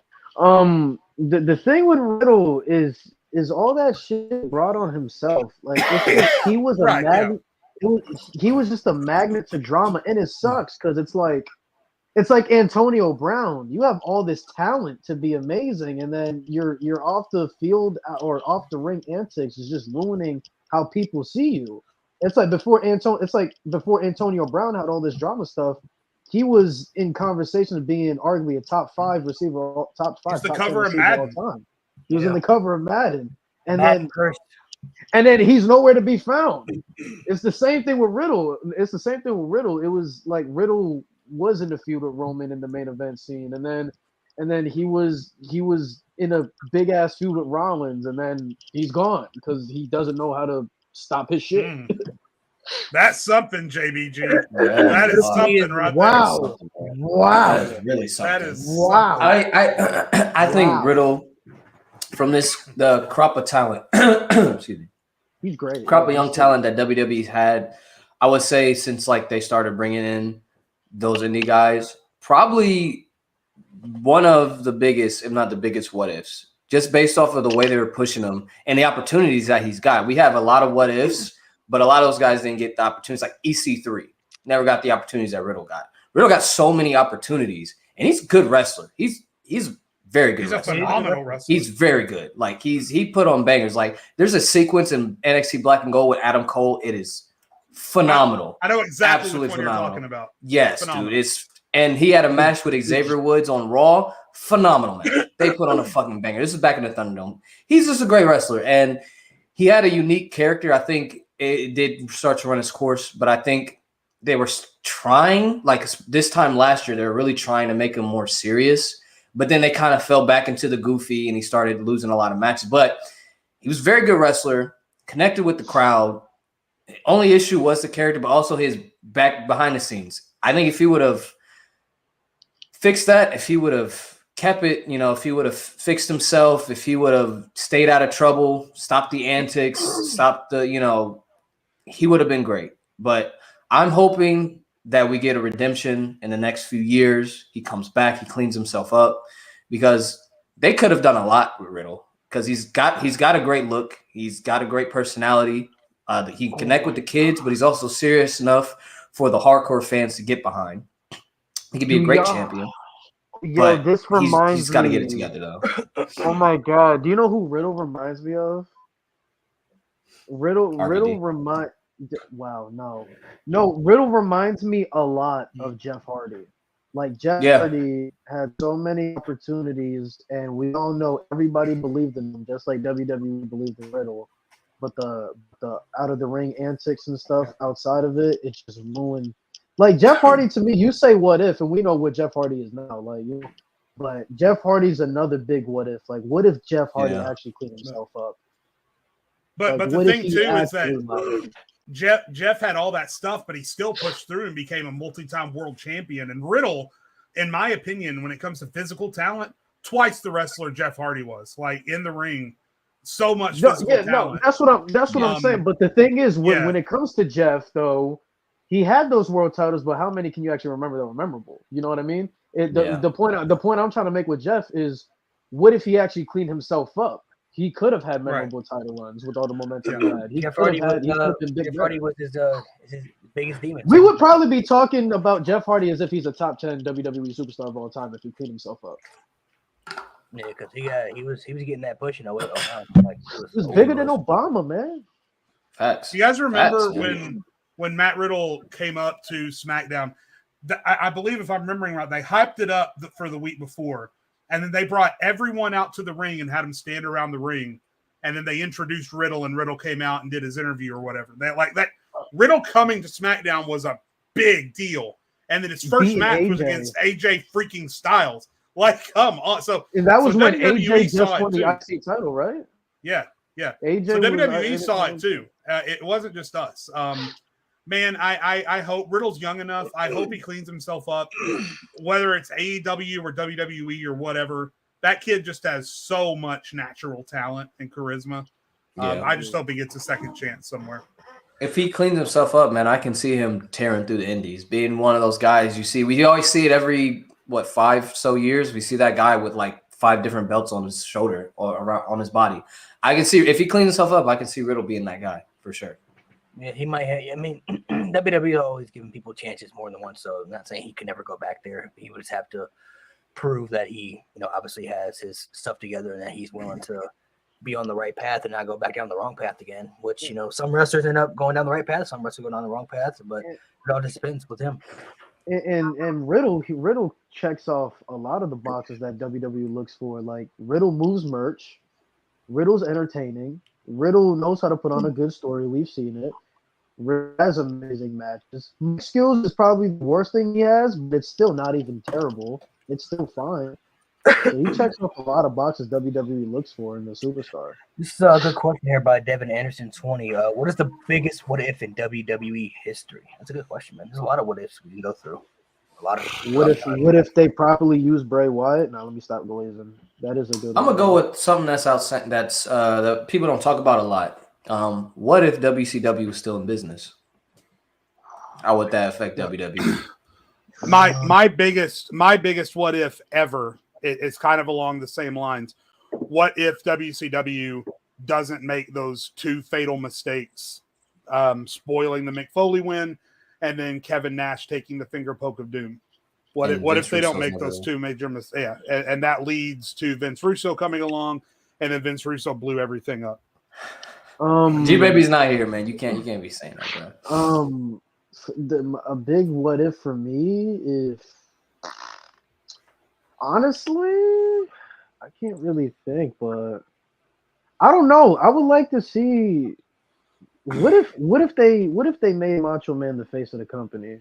Because at one point, because at one you can say him and Hogan were like teetering of who was the most popular superstar. So I'd like to see. Here's that. another big one based Oh, on what if events, too. Ziggler was properly used? I'm sorry, Jade, but what if Ziggler was properly used? Oh my fucking god! That's obviously a big one. Another big one based on recent events. What if Edge never broke his neck? Yeah. Let's go with that. What if Edge had that 10 years that he missed? 10 years that he missed. My one, I guess I'm gonna say, I always wondered what would have been like if when WWE bought WCW, if they would have bought out some of those contracts like Goldberg and Sting and WCW. Like they could have, if during the invasion angle, if they would have had those guys, it could have been the greatest story ever. Like you would have had literally all the top guys from WWE, WCW, and ECW in one company.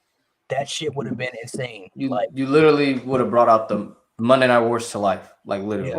Oh my god! What if Muhammad Hassan beat Batista? Like, craziness. That's another one. Like another one is what if Brock never left? Oh, he'd be the What GOAT. if he stayed around? If Brock never left, he'd have been top 5 all time. No, Cena. I don't think Cena's not as big as he is right now. I think Cena. I don't think it would affect Cena as much. I think Cena would be at like Orton level. Like, realistically. I think it would have been more. I think it would have been more. I think honestly, it could have affected Batista more than anybody. Probably, yeah. I think they saw Batista a lot more of like Brock because he was bigger and built and had the.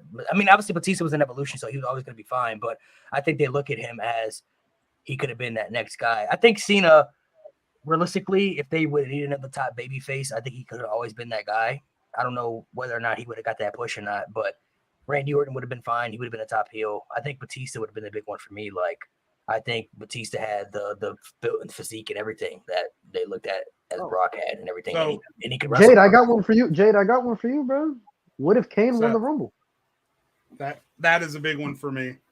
What if they had? Yeah, I've always said, what if they gave Kane the same level of sort of fear in the ring that they gave the Undertaker? Another big one. I think enough time has passed that this is now a legitimate one. What if Roman Reigns had come back in 2020 as the big dog? What if the tribal chief never came along? Yeah, no. How different would WWE look? Jeez. Right now? Oh my god, dude. What if they had so different? Everything would be so different. We talked about what if they had kept him as the big dog, but what if they had turned him heel after he beat Taker in 2017, like that year? Like, think about what if the tribal chief had the run all these years, like. Because that to me is when they should have turned him heel. Like that reaction that he got after. And imagine it's a tribal chief, but he's not part-time. Like he's not part-time till like recent. Like now he's part-time as a tribal chief.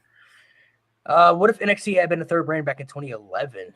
Ooh, this trash. Is so, would have been trash. I don't know. This was during the second season of NXT when they did the second season. So. This was the year before they instituted the NXT title and became a. I mean, they had like who was on that second season? I don't remember. They had Kaval.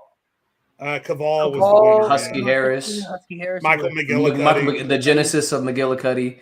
They had this guy with the mustache. Eli Cottonwood. Yeah, Eli Cottonwood. Eli Cottonwood. Mustache promo. Yes, sir. Yes, sir, Ski. Honestly, I feel bad for him. I feel bad for him, bro. They gave him a promo about a mustache. Derek Bateman said, "I got a mustache." He said, "I don't have one." EC3 was on that season. Derek Bateman. Shout out Derek Bateman. I felt so bad for him when was Johnny Curtis on there? Promo. Johnny Curtis was season 1. Johnny Curtis was on 3. Season 1. He was on 3. My bad. Wade Barrett was season 1. Yeah. Oh, that's another one. What if they threw the fucking world title on Wade Barrett? God damn, man. Yeah. He should have beaten Orton, bro. Oh my god. NXT season 2 was Eli Cottonwood, Husky Harris, yes, sir. Titus O'Neil, Kaval, Percy Watson, Alex Riley, and Luke Cannon. Alex Riley, Percy Watson. What if Alex Riley didn't fight John Cena backstage? Because he was set to get the big push. So Percy Watson, I actually like Percy Watson on the commentary. I thought he was pretty good. I like him. I love Percy Watson. I love Malik. While we're watching highlights, can we pull up the Eli Cottonwood promo? Oh, can we pull up? And we got to do the Michael McGillicuddy. We got to do the genesis of McGillicuddy, bro. That promo was so bad. I literally said that to myself earlier.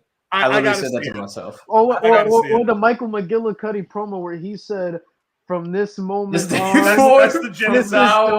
This is the moment starting now." Yep. So bad, dude. Hey, Oh, you my- know that feature YouTube has where it said most replayed? That was the most replayed on that video. So good. Woo! Man, Oh, season man. 2 I of NXT bet was you, simple. I bet you, Kurt Hennig is rolling in his grave like, what the fuck is this? Come on, my guy. Mustache promo. Oh my god, the Look at mustache this. promo was so Bro. bad, man. So to answer your question, bro, NXT the third brand in 2011 would have been absolute garbage. Trash. Dookie Like, shit, like man. what? It what would were have we? killed What were we? NXT. Yeah, like what are we doing, Oh, my share my guy? screen. You might as well go back to the ECW reboot. Share that screen, Lewis, if you can. Let me know when you share it. Oh my god, bro. Shared. All right. If you If you guys seen have it- never seen the Holy best shit. promo of all time, if you guys have never seen this promo, Bro. listen, I will say though, I will say though, to be fair, he was really put in a bad situation because I guarantee was, you, yeah. I guarantee Oh, you, yeah. knowing WWE, they told nobody what they were going to talk about. When they were Don't out there. y'all excuse this And, shit. and when he got a mustache, oh, what can you say about a mustache? Like, oh man, it was, Don't y'all Oh, yeah. excuse. Oh, don't yeah. y'all excuse this shit. Eli, your topic is mustache. You have 10 seconds. What is a mustache? He was ugly as shit. I ain't gonna. Ready, go. What is a mustache? Yo, It's a little bit of hair growing over the upper lip. Hold on, I gotta go back. Mustache. Hold on. It looks like Drew McIntyre if you drew him from Rewind a little memory. bit. Rewind a little bit. What is a mustache?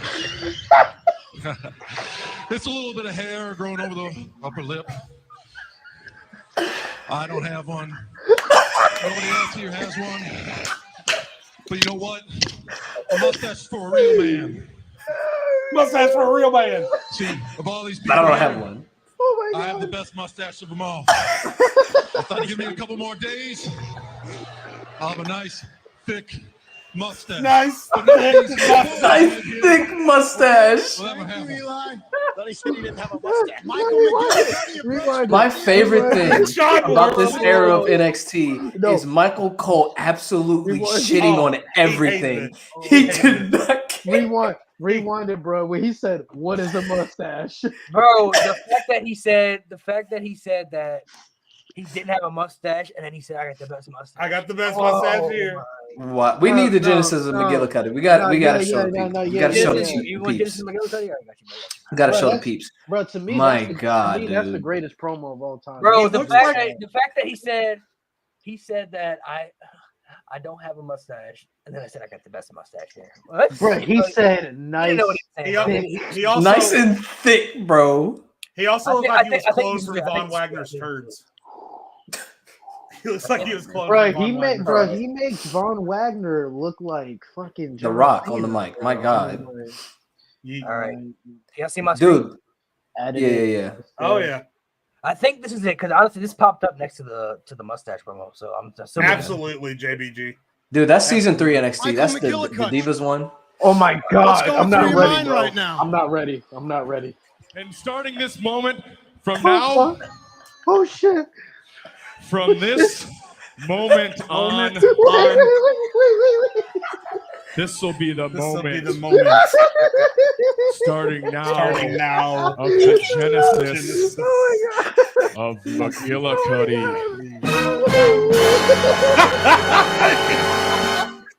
Clown him at the end. Rewind it. Play it Nice. again. one more time. Michael Bro. McGillicuddy, Yeah, I was not ready. what's bro. I'm going not through your ready. mind right now? Oh my god. And starting this moment from now, Lord. from this This moment moment on, Bro, look at Matt Striker in the back, trying to be all serious. this will be the This will be the moment. moment. Starting now. Starting now Starting now. of the genesis of McGillicuddy. Dog. Oh, Oh my God. Bro, Damn. And guys, What else we got here, man? bro, if you Y'all show when remember you this one when right you here? deliver Oh lines, yeah, he bro. looks thinking Oh about God. all know Oh Lord. that the sexiest women in the world or the sexiest women on television are in the WWE. And tonight, we're going to search for the next WWE diva. I'm waiting Now, on to it. vote for these beautiful young ladies, Oh, you have to poor vote. Miz. Miz Go was a to- fuckboy. Go to. Oh, I forgot. Go to WWE. Dial 86946 it's on and the vote race. for your favorite Diva Search contestant and text message your favorite Diva Search girl. Man, bro. And then do her name. Oh, buddy. So now let's bring out the Divas. I've been there. It So sucks. painful. It sucks. I hate it. Bro, I But can't look get at where over, he is now. That's insane. Oh, That's yeah. insane where he I is now. can't get over that Michael McGillicuddy promo. There's no way you can show old head that and be like, "Yeah, this is Kurt Hennig's boy," and then they're like, "Bro, what the fuck? No, it's not." I'm gonna type in WWE worst promo. Let's see And what- like, yo, like his delivery is Hold on, so what is this? dry. It's so flat. The genesis of McGillicuddy. Like, oh. They came this close to recovering with Curtis Axel. Like all he needed was one big win. They got From this close. moment to this moment on, this is the moment. Starting now. No, that's wild. That's So I pulled up. Let's see. This one came up. Let's see. terrible. Oh my god.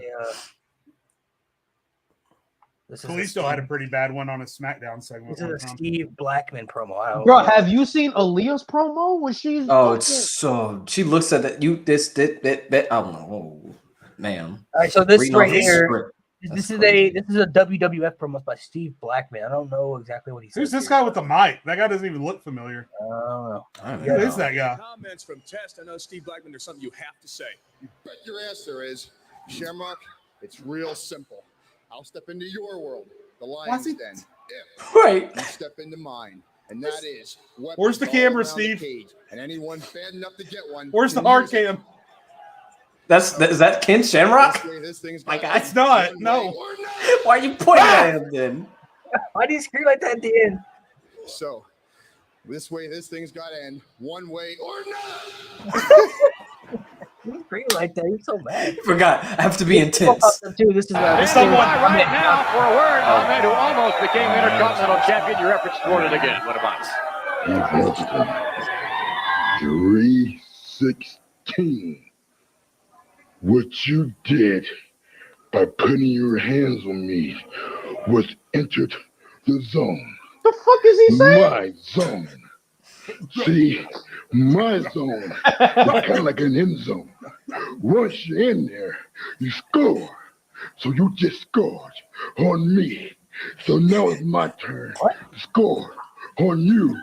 So Wait, Monday night, Pause. look at Pause. No, wait. Keep going. Look at him. You got excuse me, bro? Oh, my First of all, God. That boy. Major Ahmed pause. Johnson. Major pause. Ahmed Johnson. He literally just said he basically just said you took my cheeks. That's what it sounds like he said. You took my cheeks and now I'm about to take My yours. booty. Dude, I'm going back to the. I keep picturing someone off camera with Steve Blackman going, Steve, hard cam, Steve, hard cam. Just snap it. Hey, bitch, here. Steve, that's not Ken. That's not Ken. Hard cam. Hey, can you Let's see what this one is right here. can you imagine if Vince was doing that with Booker T? Like, hey, my nigga, over here. This is Lex Luger. Oh God! Get out of here with Oh that. no! Get out of Oh, here my with God. that. Mr. Luger, I saw what just happened out there with Ron Killens. I just want to ask you, I mean, what are your plans Man. for the next show, Super Bowl Saturday? I mean, are you going to take care of Ron Killens? What kind of disgusting, despicable lack of respect is that Billy What's His Name show booking a match for the total package Lex Luger and Super Brawl?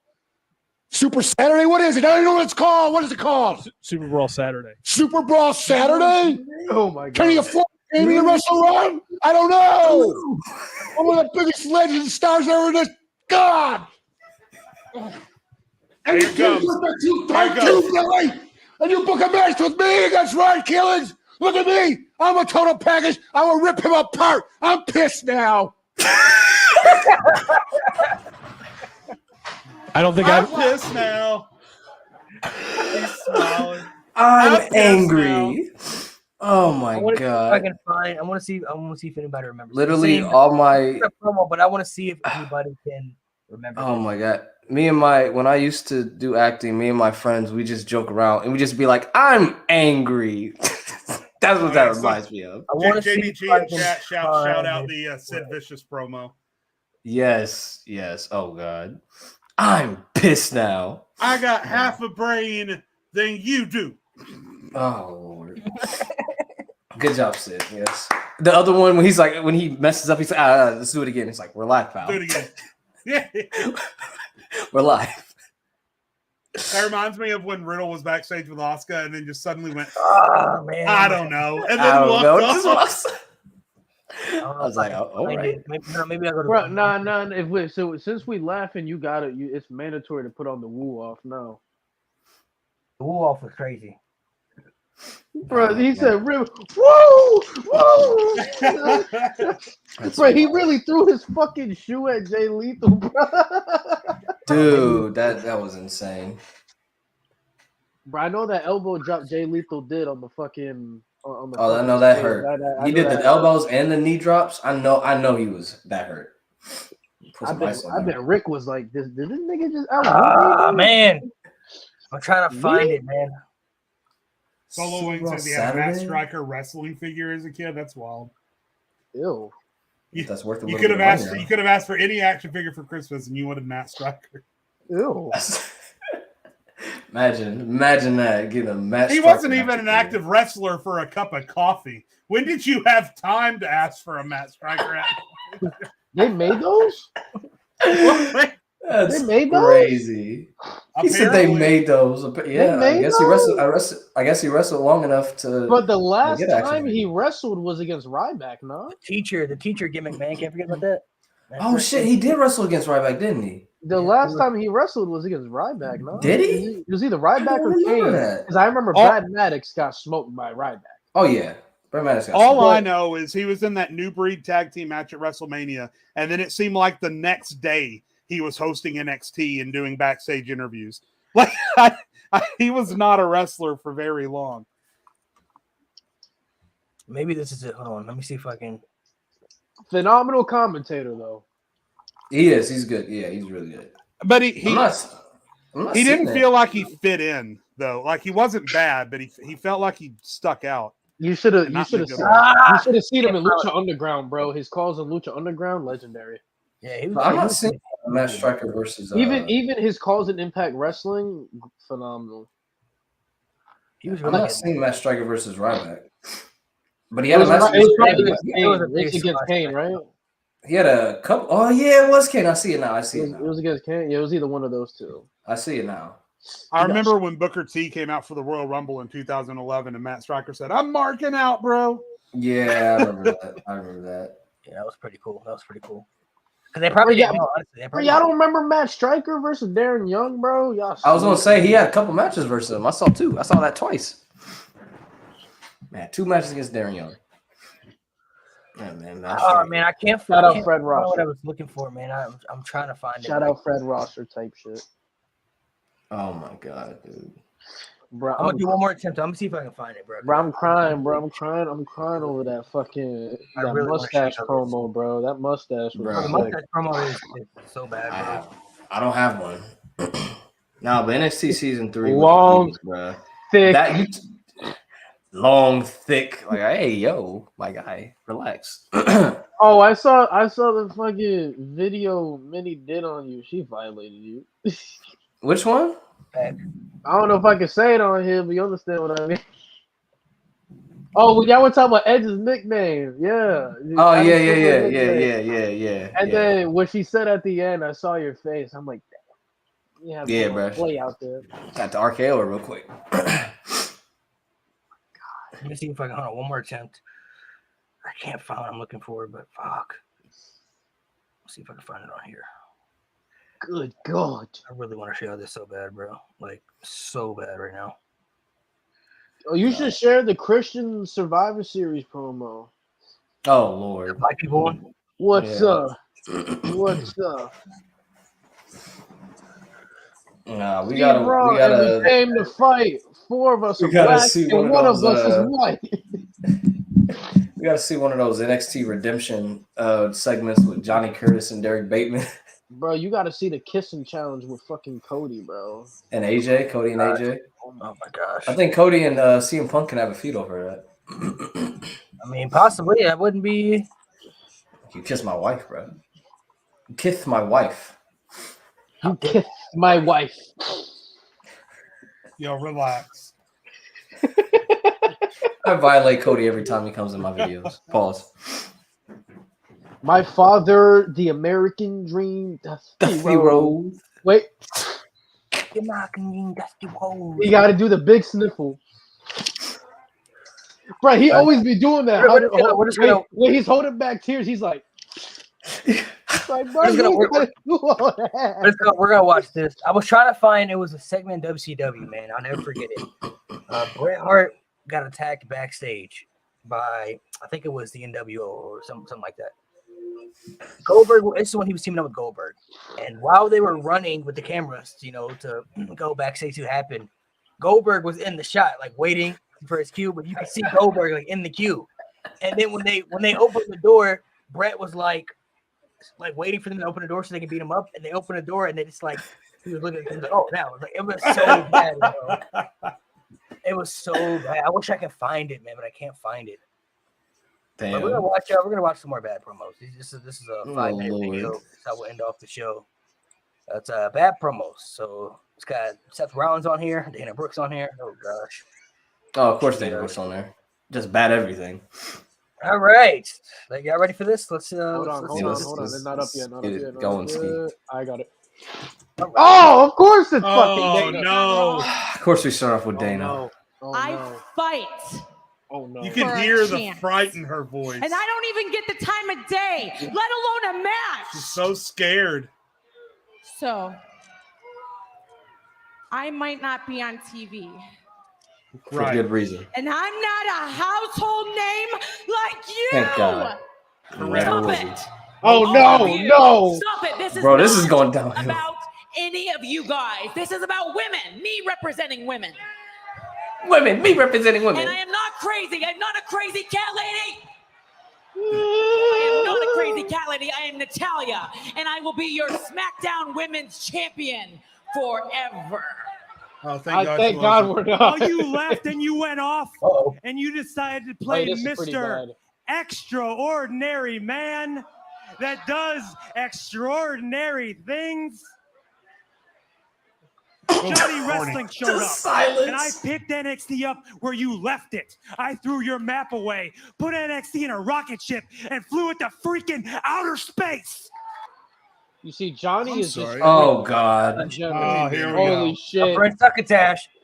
The fact that Roman recovered from this at all. Like, You're full of something else. Yeah, Roman, you was full of crack. hey, look, it's You LWO. are a Get the sniveling fuck little out. suck-up sellout full of suffering succotash, son. Oh, man. There's no way they pop for My that, though. brother There's here. no way. My so-called brother here, he's got donkey dung for brains. Oh, he said I can't stop thinking Oh, about shit. Baron Corbin being on SmackDown. I get to have my revenge. Is that scary? Hey, Tell us, like I said, I'm here to stay. Make a good lucha. Yes. Yes. Yes. Get him. Get him, Kalisto. Oh my God. You know what? We were just Bro, saying Ruby that looks we were so gonna find the different Riot now. Squad. We want to properly welcome you girls to SmackDown Live. God, I hate And Natalia. not only that, but we just want to Oh, my stop God. and thank you. Thank you shut up. so much for taking out Becky Lynch 2 weeks ago. Look at Thank you for Lana. What the taking fuck out is she talking about? Naomi last week. Where the fuck did Girls Carmella are come the from? Epitome of beauty, I brawn, ain't and complaining. brains. And now I know why Charlotte is so jealous of the three of you. I mean, Charlotte is the type of person that's going to sucker punch you guys. But for me, I am just so honored to Have you share guys the ever seen spotlight Santi with the most stream? He starts powerful playing a women recorder every time in Natalia starts WWE. talking. Does he? He does. Every time Natalia comes on You screen, think your Santi company brings is out a Good recorder. God. get I don't remember this. contracts? That's amazing. This was awful. Think again. Think The again. fighting continues because you and your superstars are motivated by money, with the exception of the deserving individuals Like my brothers and What the fuck is sisters. that camera angle? We are done getting stepped on, was so we can get some retribution. imaginary brass rings. God, I forgot Mercedes Martinez was in it for a week. Oh God. I Oh am God. here for a decision. This is so painful. And if you don't shut up, I'm going to make you look like Ellsworth. Oh, what the fuck does that mean? Charlotte, Ugly hold as on. shit. Let's you wait. need to be quiet or you're gonna start looking like Ellsworth.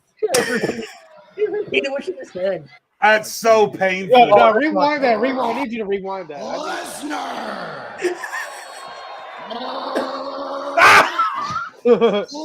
Oh, you know Vince made him do that shit. Right? I mean, it's Brock Lesnar. He's like this big thing, and he's on your TV screen, and he's got big old. What is he doing? Seth. He's a real Godzilla looking. If you ask me. Oh, he thought that would save I don't it. want to be Brock Lesnar. I'm not a Brock Lesnar wannabe. Matter of fact, Brock Lesnar is a Seth Rollins wannabe. What? Huh? What do we Don't do? leave Oh shit! They are. The old besties and the bright colors and Japanese. Becky Oh my God. got all pregnant. And then Oh, she Austin, the felt best so right there, yeah. guilty because she couldn't wrestle anymore. She just where gifted he it to belongs. Asuka. Oh, Asuka here. I mean, I love you. Hugs, kisses. Week after week, you come out here and these Oh, words no. just spew from your mouth, and we all hear you talk They're a your lot. buddy. They're your And buddy. damn, do I mean a lot about what it means for Brock Lesnar, the WWE World Heavyweight Champion, to be the first entrant into the Royal Rumble match. But I've heard the whispers going around in the locker room and all the concerns. And heck, some of the guys, Brock, some of the guys are even a little Brock isn't even paying afraid attention. to step into the ring Right. with Brock Lesnar. I think this is where they knew Ricochet But was Brock, gonna I get just want you squashed. to know that What's up, I'm not homie? afraid to step into that ring Oh, with you. this is when Brock honestly truly didn't care. Like, I want you to know that I am not afraid to challenge you to a fight right now. Throw your ass down, bro. You looking at Brock? Brock. This little nigga? What's the matter? Are you scared? Like he did so. He felt like he did something, bro. He was like, "Yeah, I'm about to cook you. I'm about to cook." That reminds He me got of his hand out. That reminds me of a couple of months back when Mustafa Ali was doing a promo and Brock told him to get a life. How you doing, Don? Get a life, kid. Get a life, Finish. kid. Ridge Holland? it says the worst wrestling. Brady promo Boone ever. and Scott Dorn. This is Ridge How you Holland? doing, Don? That was a hell of a finish. Coco Samoa. It's one of the fastest, energetic men I've ever seen in the ring today. Yeah. The belts are on the line. What can I say? He's got one fall under, going for him. We may see the belts change hands here tonight. We might. I really feel that. Me and my new partner here. Uh-huh. What we've Who's got that? going, we feel is one of the best combinations of tag teams I've ever been involved with. Oh, okay. I feel this. My partner here is one of the fastest men. What's his name? One of I the have most no idea. agile, What? energetic individuals I've ever been teamed with. Say his name. Now, me and Brady are going to be going after the belts. Brady. There you go. Tom Brady? Pendleton, Washington. We got the title on the line. The belts are on the line all week. We got Pendleton. Yeah, you we said got that. Yakima. We're going after the Clan. We're going after Buddha Dean. We're going after Mike This Miller. is bad. We almost had him here tonight. The Clan. Bro, say Mike, The Clan. the Clan Hey, jumped yo, in there. what's the Clan? Lanced us right from behind. It's not going to happen. By the time the week's over, we plan to have those belts right around our waist. Pause. That's right, Skid. Same goes for here. I couldn't have a better man on my quarter. He's big. He's powerful. Oh my That's God. exactly what someone like me needs to compliment myself. Oh, yeah. Let me tell you, there's a few things I don't understand, Uh-huh. and one of them's His Rip promo? Oliver can bring someone in like I know Buddha what's Dean, going a on behind the flag-waving- camera. They're doing this flag-waving right now. Tommy Keep doing this. Warner and have the belt. It doesn't make sense to me. Mike Miller, you're no better. You're supporting the only thing American about you is your name. Oh. Oh, Man, man. make beer. Let me tell you, Miller, Buddha Dean, Rip Oliver, we've been beating the pants off you all over the Pacific Northwest. Everywhere we go, we like- your shoulders they're down. One, like- two, three. got When you do happen to maybe come out on got like a 40 fall, left. it's Come on. cheating. Well, let me tell you, whether it be Pendleton, Yakima, White Swan, Medford, Salem, right back in Eugene, and right here Saturday. We're gonna get you. Okay, that All man. right, man, thanks very much. As I said, Don, by the end of the week, me and this man here are going to have those belts. Whatever the other one is, we're going to have them. Okay. Brady Boone, Scott Dorn. Oh, we're going back They're out like, to the turn ring it now on, turn the for our mic off. second full Okay. main event. Turn it off. Oh God! What is that? Samoa. That's our over honest Rip the reaction. Cripple My honest Oliver. reaction to what he You just have said. Not impressed. a church, He's not a group, impressed. a school, She is the an opposite of organization some impressed. kind. Why If are you we wanna shooting really down Yeah, this I would lady? be too. You can book professional wrestling It in was your terrible. Hold on. I think the stream. What a might be off. disaster! I think the stream might be off. No, we're still No, live. it's on. No, It's on. no. Somebody's talking. Yeah, no. Somebody. We just got copyrighted. Did we? We just got Oh, copyrighted. shit. I get copyrighted. There's We some got- old promos. We got copyrighted. It says it's still on. So. No, Someone says we're no, back on. no. We just got copyrighted. Oh, so should we end the stream then? Where did it say it at? Hold on. I'm logging in. Because the chat said, "Where did you guys go?" Oh no, yeah. There's a lot of comments. But then someone said, "How are you guys back on?" Yeah, I just saw. Oh yeah, no, that, we're good. We're good now. We was Yeah. just copyrighted though. Okay, we won't do that again. Oh yeah, no, yeah. That's what it showed. We were copyrighted. Oh, okay. Oh shit. Oh. Well, I don't know if they saw that terrible promo then. I don't know if they saw that bad promo. It says we got hit after the Dana promo. Is what Goku said. fucking Dana Brooke Of got course. us fucking copyrighted. God damn it, Dana Shit. Brooke. Damn it, Dana Brooke. Well, I don't know if they might not have saw the other one. I don't know if you guys saw that. hopefully, Player's Choice forgives us. Yeah, I don't know if I don't know if I don't know. It said it got My copyrighted. thing is, I don't understand how we get copyrighted, but that's Yeah, that doesn't directly make any from sense. YouTube though, and they're in the YouTube videos. Makes no sense. WWE don't play. That doesn't bro. make any sense. Yeah, but they'll be strict about them copyrights. You know what I'm saying? But they let other people post Yeah. WWE content, but we. I Can't thought we were react to good WWE? without music. I don't know. It's weird. Yeah. Ain't even in the All company. right, well, that's a good place to cut it off. Yeah. They said so. We saw some bad promos today. That was fun. We saw some bad. That it was, was bro, that was Jade keeps killing me. Oh, okay. Yeah. Yeah. You said that already. Guys, we still got 30 seconds, guys. Come on. He said he's big, okay, strong, all right. Agile. It's like they were waiting on that lady to come back to her seat so they can zoom out on her. Like, They're waiting She's on still her to not get back. back to the She's still bathroom. not back. She was not impressed. Tell them to keep vamping. Vamp.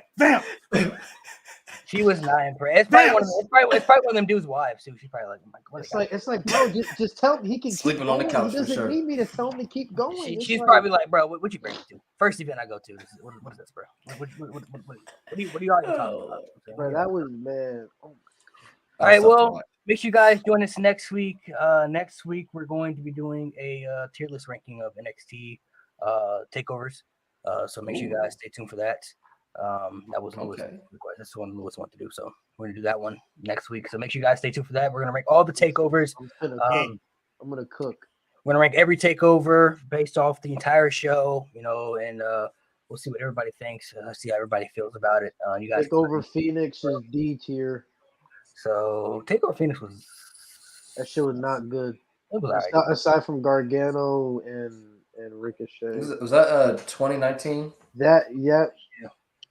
Yeah, 2019. That was Rumble weekend, right? That was the War Raiders and Aleister Black and Ricochet. Yeah, so that was like Rumble weekend, right?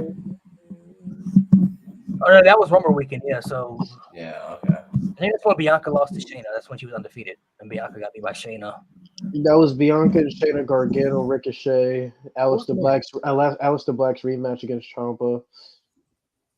Oh, that was the main event. Ciampa and Black. Okay. That match was shit.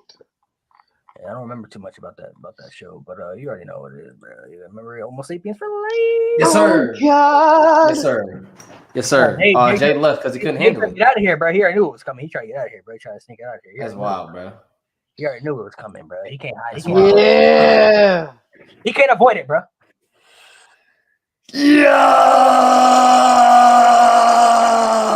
Now you got to end every show with yeet. Yeet. It's on me now, Oos. Yeet.